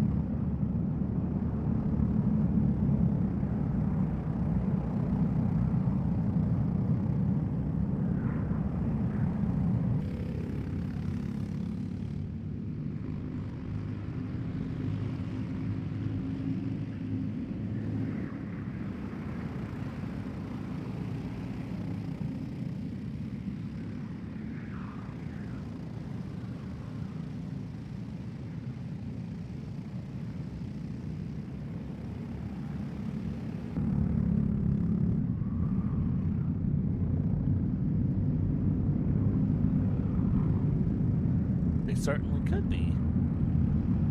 I definitely wouldn't be surprised to see them down the straightaways, giving a little bit of a love tap back and forth. You got to be careful and make sure you don't hit too hard there or face a penalty or damage, but just a little bit of a knock here and there is something that the karts can handle off and on. So don't be surprised to see that more, especially in this category.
Great moves up and down the field here. Braden Johnson losing 2 positions last lap along, and then Maxwell Wilbur swapping, and Santos and Braden Heber swapping positions through. Some of your big win of this race, Gavin Baird up 9 places from P21. P1 to P12 at the moment. Your biggest loss of the day, Gavin Haltom, down 13 places on the day, down into P19, started in P6. So it's definitely a day of up and down for some of our different drivers here. As you see, the front of the field work their way through the final corner here. Half distance now being hit here. AJ Lund, Lucian Laser, Braden Johnson, Adam Maxwell, your fastest kart on track right now out of your top 4 as they work their way along. Raider Santos dropping down the order more and more now. It looks like Raider Santos having some sort of a problem and is potentially out of this race, continuing to drop down the order here in 206 Senior.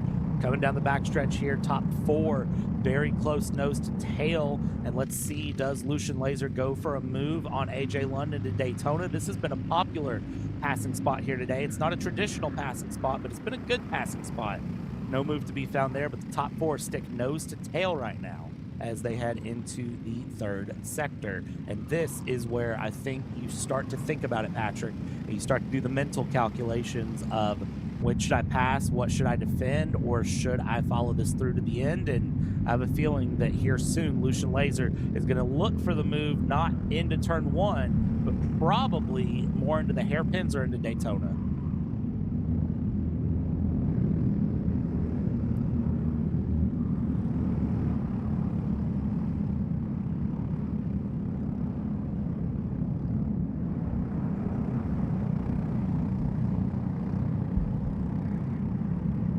It is kind of interesting to note that it is very interesting to just kind of see how these drivers are going to go ahead and continue to battle out here.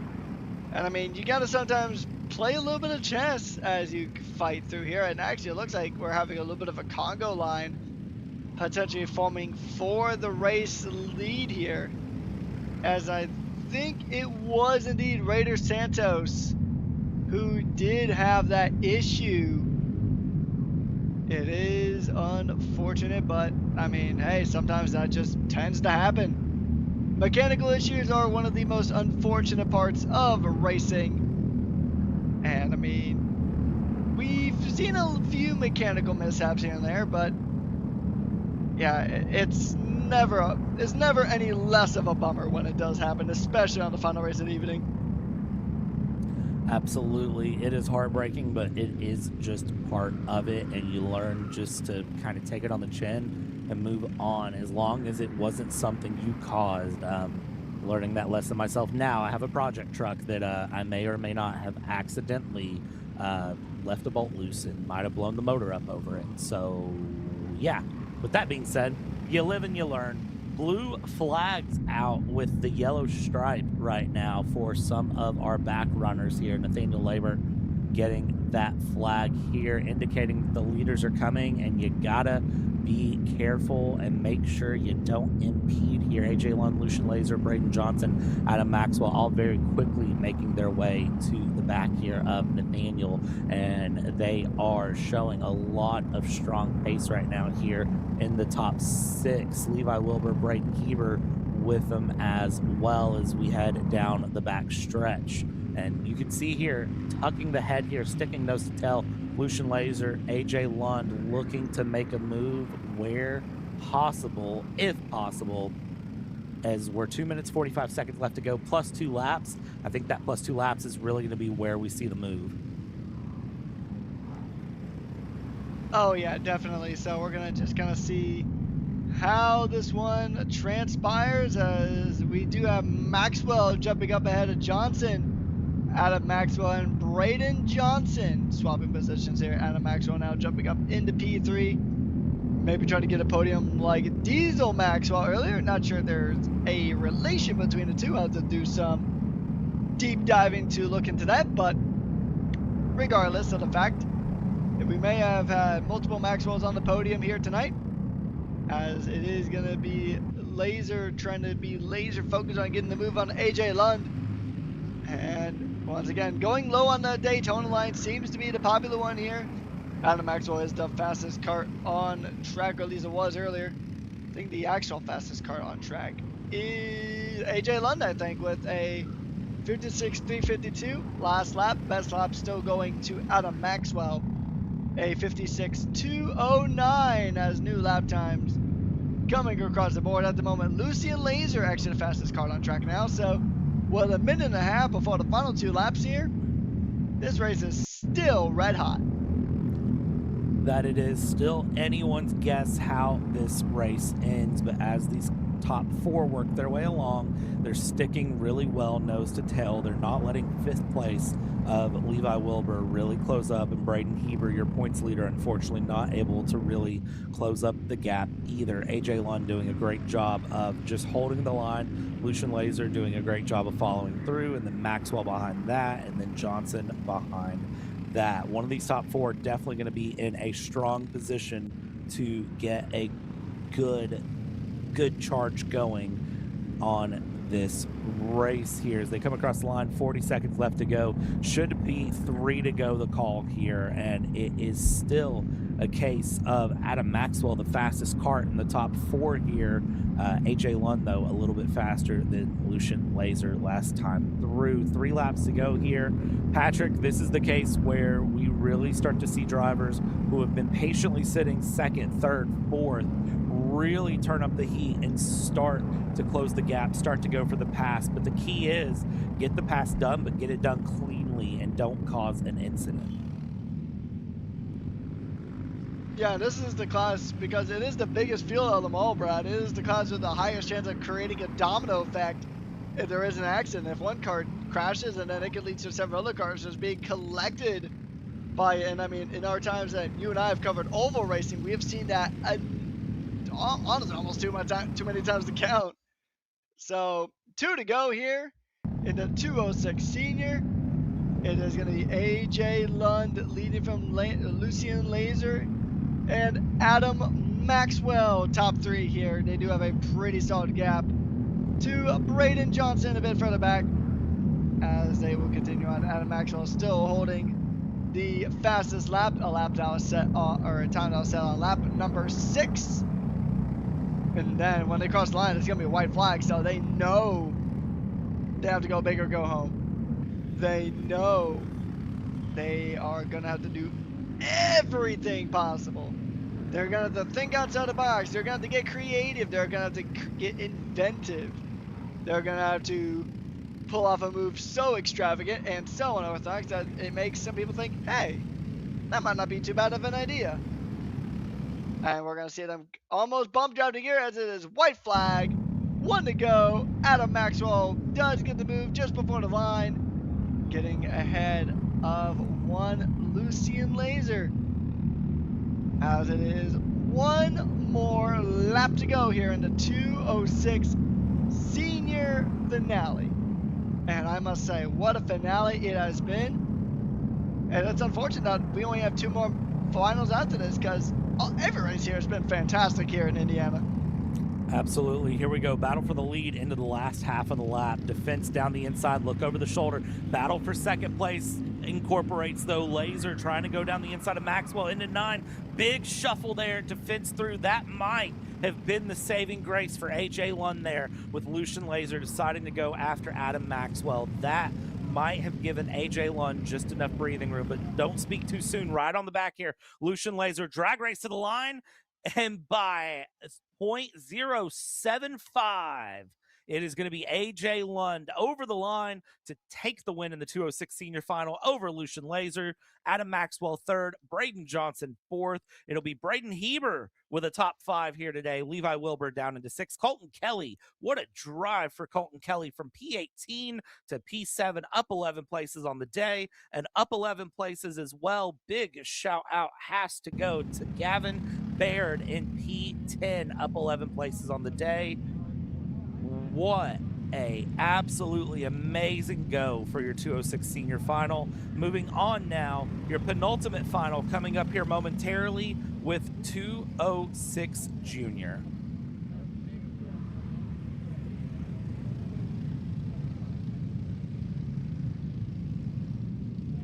And this is another class, Brad, that is also just known for being extremely stacked to me. Parker Dunn, Gigi Sivakumar, Maximus Stewart, Maxton Klebe, Eli Marsh, Samuel Wade, Andrew Valos, and Nolan Wade.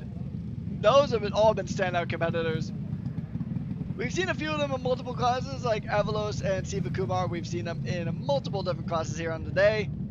But even the drivers who have competed purely in the 206 juniors, they have done fantastic here today. I do want to give a massive shout out to all the drivers who have competed today. You guys have been an absolute joy to watch.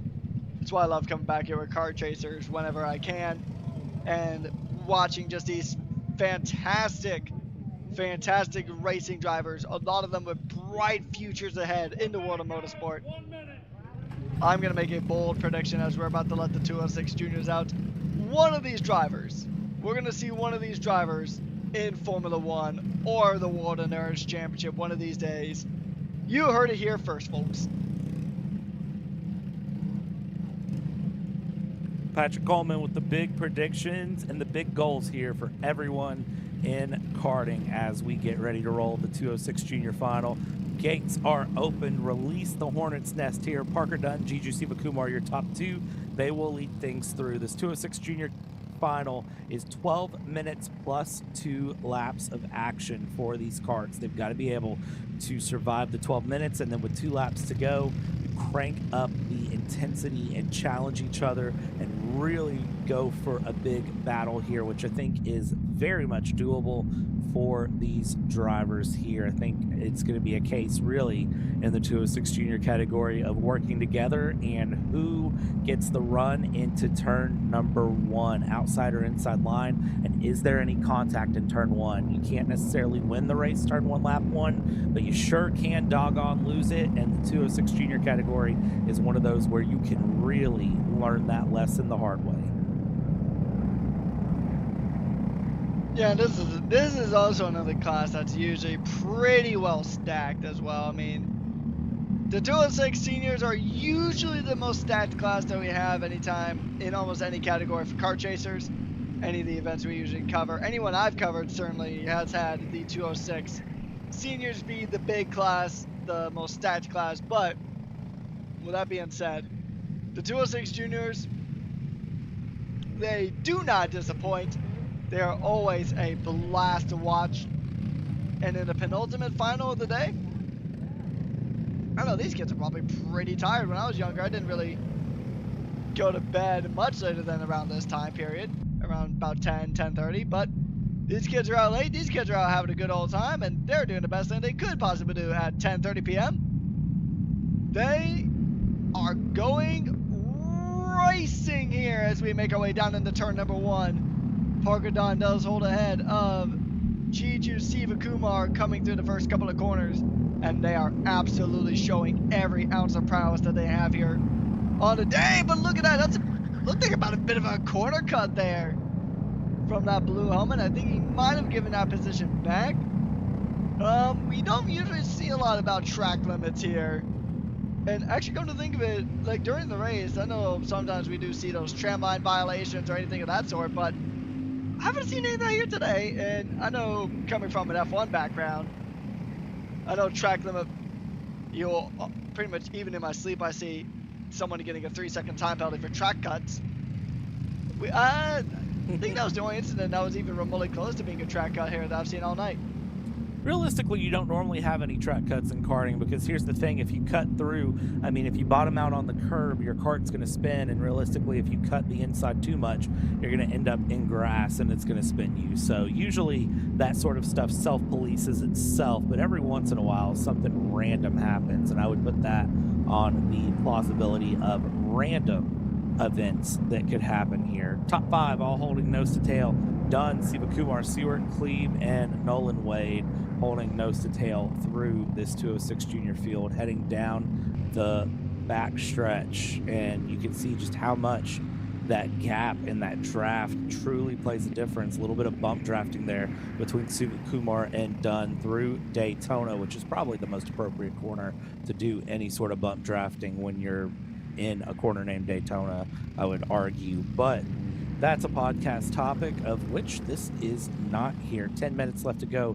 206 Junior, and your leader is done over Siva Kumar, over Stuart Cleve, over Nolan Wade Avalos, over Samuel Wade and Eli Marsh, your 8 drivers taking on this race. You can see top 4 being very, I don't even want to say slow, I just want to say very careful in the way they pick up bags and they put down bags. Yeah, it's a bit more of a tactical style than I think either one of us are really expecting from the 206 Juniors. But I mean, it's a good lesson to learn. Sometimes, this will sound weird for anyone who's not familiar with racing, but sometimes slow is fast.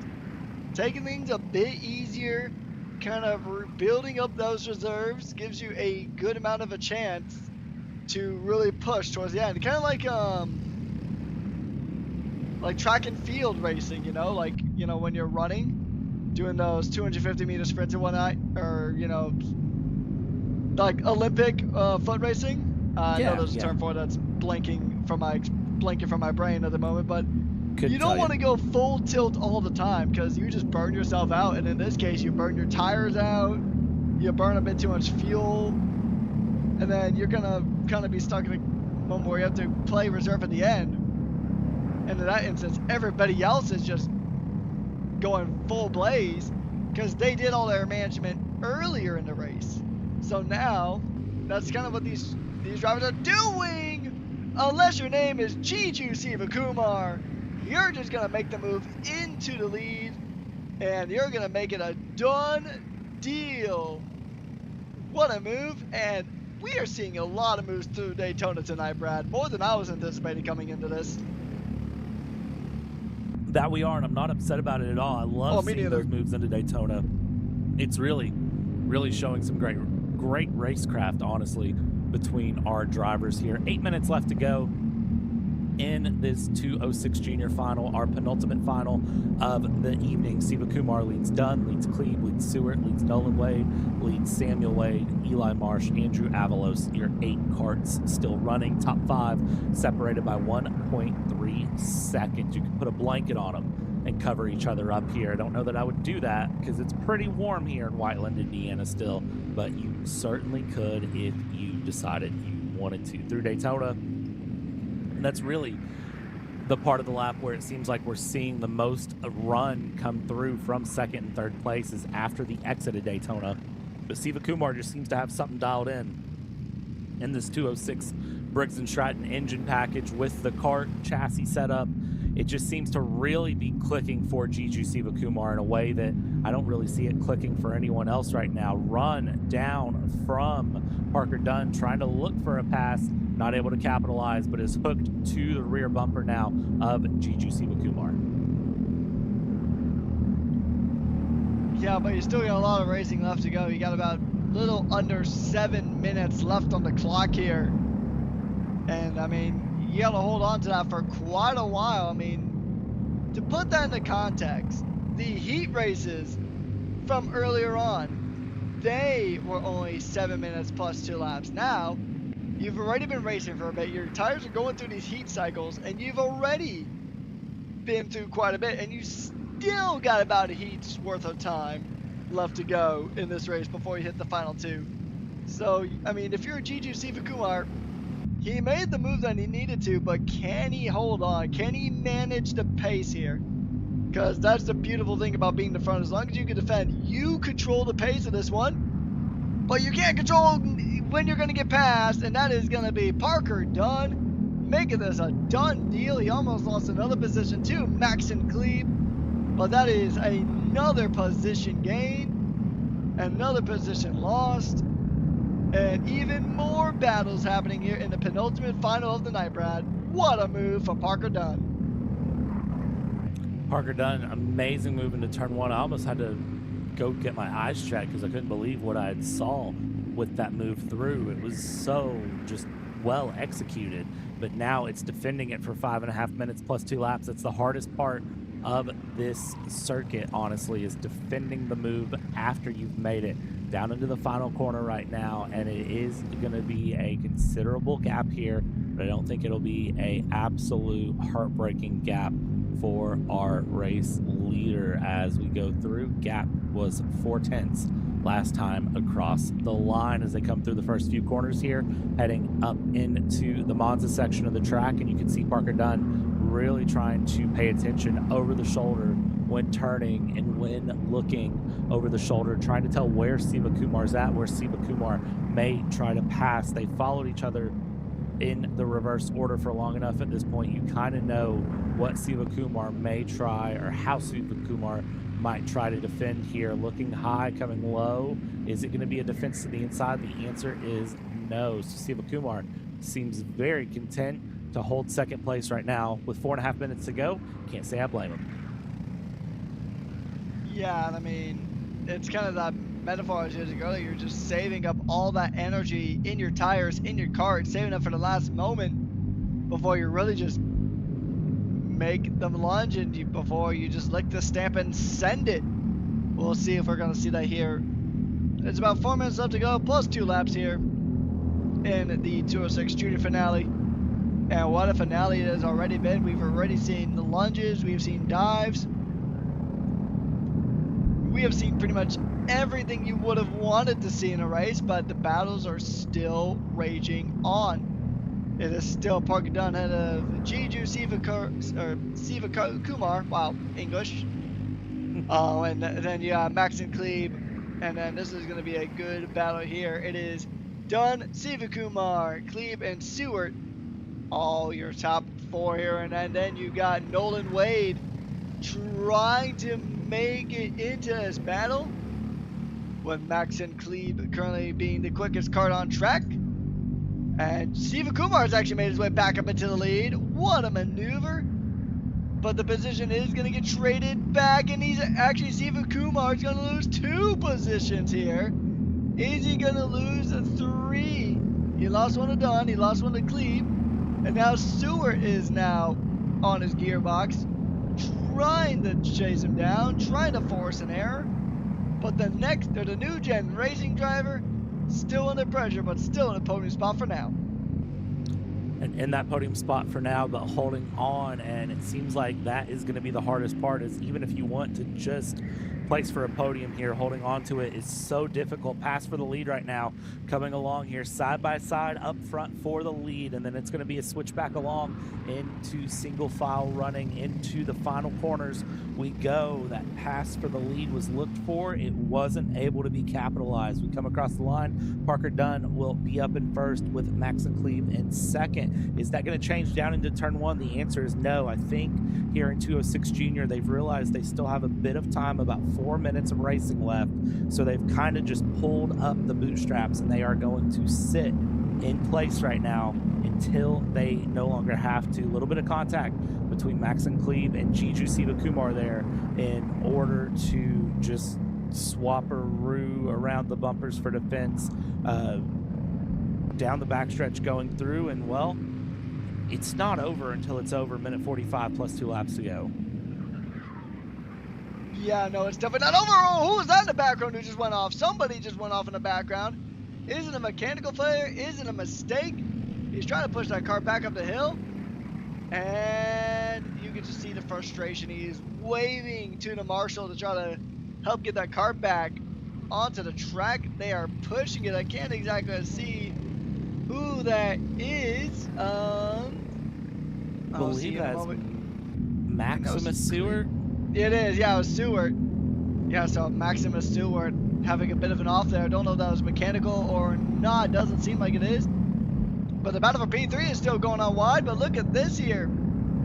Is that Siva Kumar up into second? Yes, it is.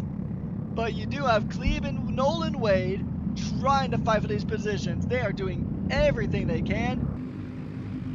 And it is not over yet, Brad. It is 3 to go, and we're going to see some of the most action-packed 3 laps of the entire event right here.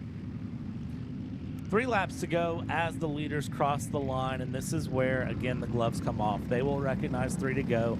They'll get a little more aggressive in the go, and then as soon as 2 to go hits, that is where war will occur with no care for the smudging on the screen or the handprints on the window. It's just going to be a case of, you know, Get in, get your stuff, get out, don't care otherwise. That is what is about to happen here with these top 4 is an absolute barnstorming battle. And let's see how it plays out. Siva Kumar has lost a second on Parker Dunn at this point, and Nolan Wade and Maxim Klebe are right in the back here, but Maxim Klebe is losing touch with the top 3 as well. It's about to be an all hands on deck battle for second place as they head up into Daytona. And you can see how that gap is accordioning as it goes through, Patrick. You can see the gap. It's spreading, it's compressing, it's spreading, it's compressing. And what really matters is as soon as it's compressed enough, you have to make your move then. If you make your move any sooner, it's going to pull the thing that compresses away. You make your move too late, well, you get no music. 2 to go. Let's play a tune down the inside for the lead here. Siva Kumar trying to go for a pass. Now he's going to hold side by side. And watch out for Nolan Wade right there in third. But it is going to be a swap here. Siva Kumar up to the lead, Patrick. Indeed is Siva Kumar up into the lead. But look at this. He is having to go deep. He's having to go defensive. He is trying to do everything in his power to hold on. But Parker Dunn is going to try to fire it up the inside here at Daytona. This has been such a popular move here. And he's got it. He's got the lead back. It'll be a white flag this time around. Siva Kumar trying to fight it.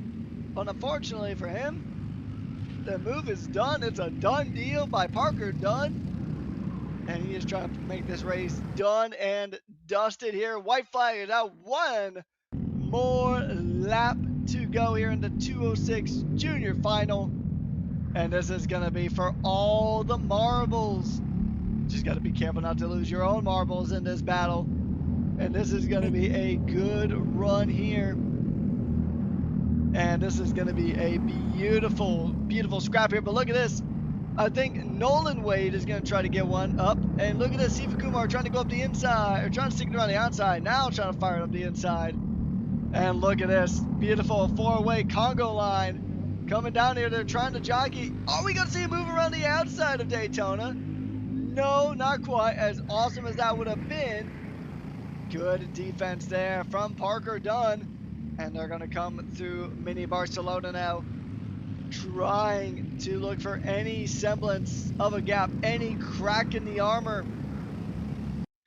As they come across the line, Parker Dunn wins. It is a done deal. He wins here in the 206 final here at round 4 at Whiteland, Indiana for IKC. He is just a 10th ahead of Juju, Siva Kumar, Nolan Wade rounding out your podium. And Maxim Klebe, Samuel Wade, Eli Marsh, Andrew Avalos, and Maximus Stewart, who had a momentary off earlier on that put him at the back of the field. And unfortunately, especially here in karting, those types of incidents are just so hard to make up ground for. Well, that was the penultimate round, but we still have one more, the combined category of the 206 Master and the Super Master, coming at you shortly for one last dance, one last rodeo, the final here tonight.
And karts rolling out of the grid for our final of the night. It's the Master Supermaster combined final here rolling out. Troy Tony will take the front over J. Brian Williams. Chad King, Jared Spansel will be third and fourth. Alex Cooper and Todd Albertson. And then from there, it's Jason Irvin, Nick Bailey, William McLaughlin, and Tom Stevens. Your 10 Master Supermaster combined to take on 12 minutes plus 2 laps of action for the final time here under the lights in Whiteland, Indiana. It's been an absolutely amazing day so far.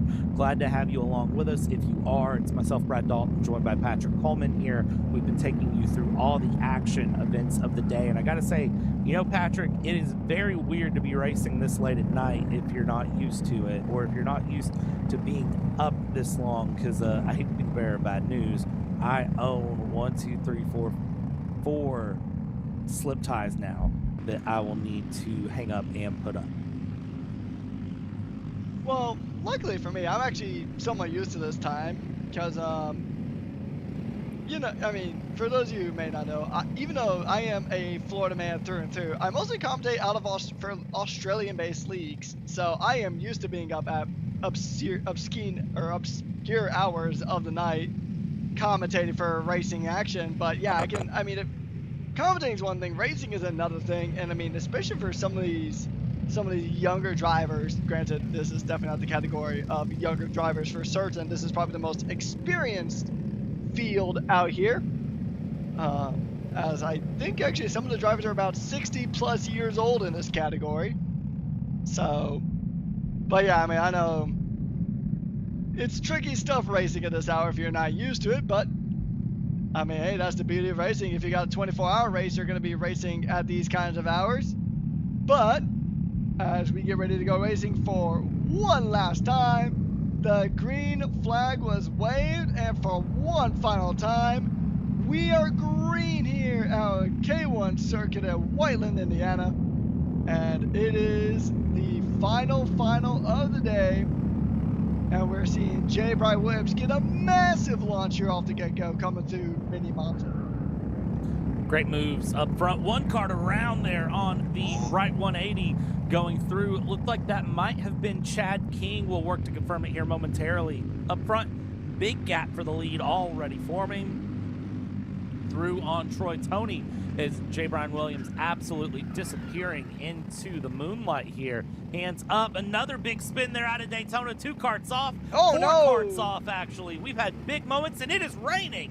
It is raining on the circuit.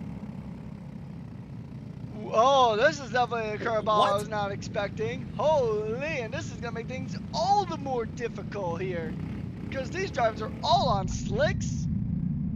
And now the rain is here, and for those of you who may be new to racing, slicks plus rain does not equal a fun combination, and this is definitely going to be a very passive race here today. And the final race, the rain held on for as long as it could, but in the end, it just had to drizzle down, and now we're going to see some very, very tame racing here. I'm double checking myself that it is the smallest thing of rain I have ever seen that has formed directly over the circuit when I pull it up on the radar. I wish I could explain just how shocking it is that this is here out of nowhere. Yeah, and I'm making it is raining. I'm not crazy, right? Like, we are seeing rain, and it's not just. Yeah, no, it's raining out there. I am a Florida man. I know a thing or two about rain because I've seen a thing or two about rain, and it is wet on that track right now. Oh, and my gosh. You see those red and white little curbings on the outside? Yeah, you touch those, that is almost a 100% conversion rate from go-kart to Beyblade. All right, so this is, again, this is a pop-up shower out of absolutely nowhere that we were not expecting at all. So, yeah, this is just a case of survival at this point. And you can see everyone just tiptoeing around this circuit. It changes every dynamic of this race because it's just not at all what anyone was expecting to happen. I mean, wow, here we go. You've got sliding, you've got passing, everyone just trying to survive for the rest of this race. Tiptoe through the raindrops and try not to spin your car. It's probably what's going through everybody's head here at the moment, as session has been red flagged. So, well, I guess it was raining bad enough, and I can see the rain from here. Yeah, it is. The rain we kind of teased about earlier, Brad, has finally hit the circuit, and I waited until the final race to do so. All right, we're going to take a step aside and see what the plan will be here as the session has been red flagged. Your final of the day here. We're going to let race officials figure out what the plan is going to be for this, and we will be right back here on Kart Chase.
All right. Well, ladies and gentlemen, this is the most anticlimactic end I've ever had to an event, but this is where we're going to call it. The race will not be resumed, and this is going to be where your weekend ends. Masters and Super Masters, they completed one lap of green flag running before the red flag was flown due to the most random rain shower I've ever seen, because I pulled up the radar and there was nothing indicated that it should have been raining in Whiteland, and all of a sudden it was just the gates opened up. And Patrick, this is how the weekend ends. I served my 5-second time penalty at the start of the day. I never mentioned it. All we talked about was the gorgeous sunset, and Mother Nature betrayed us. I don't know what else to say.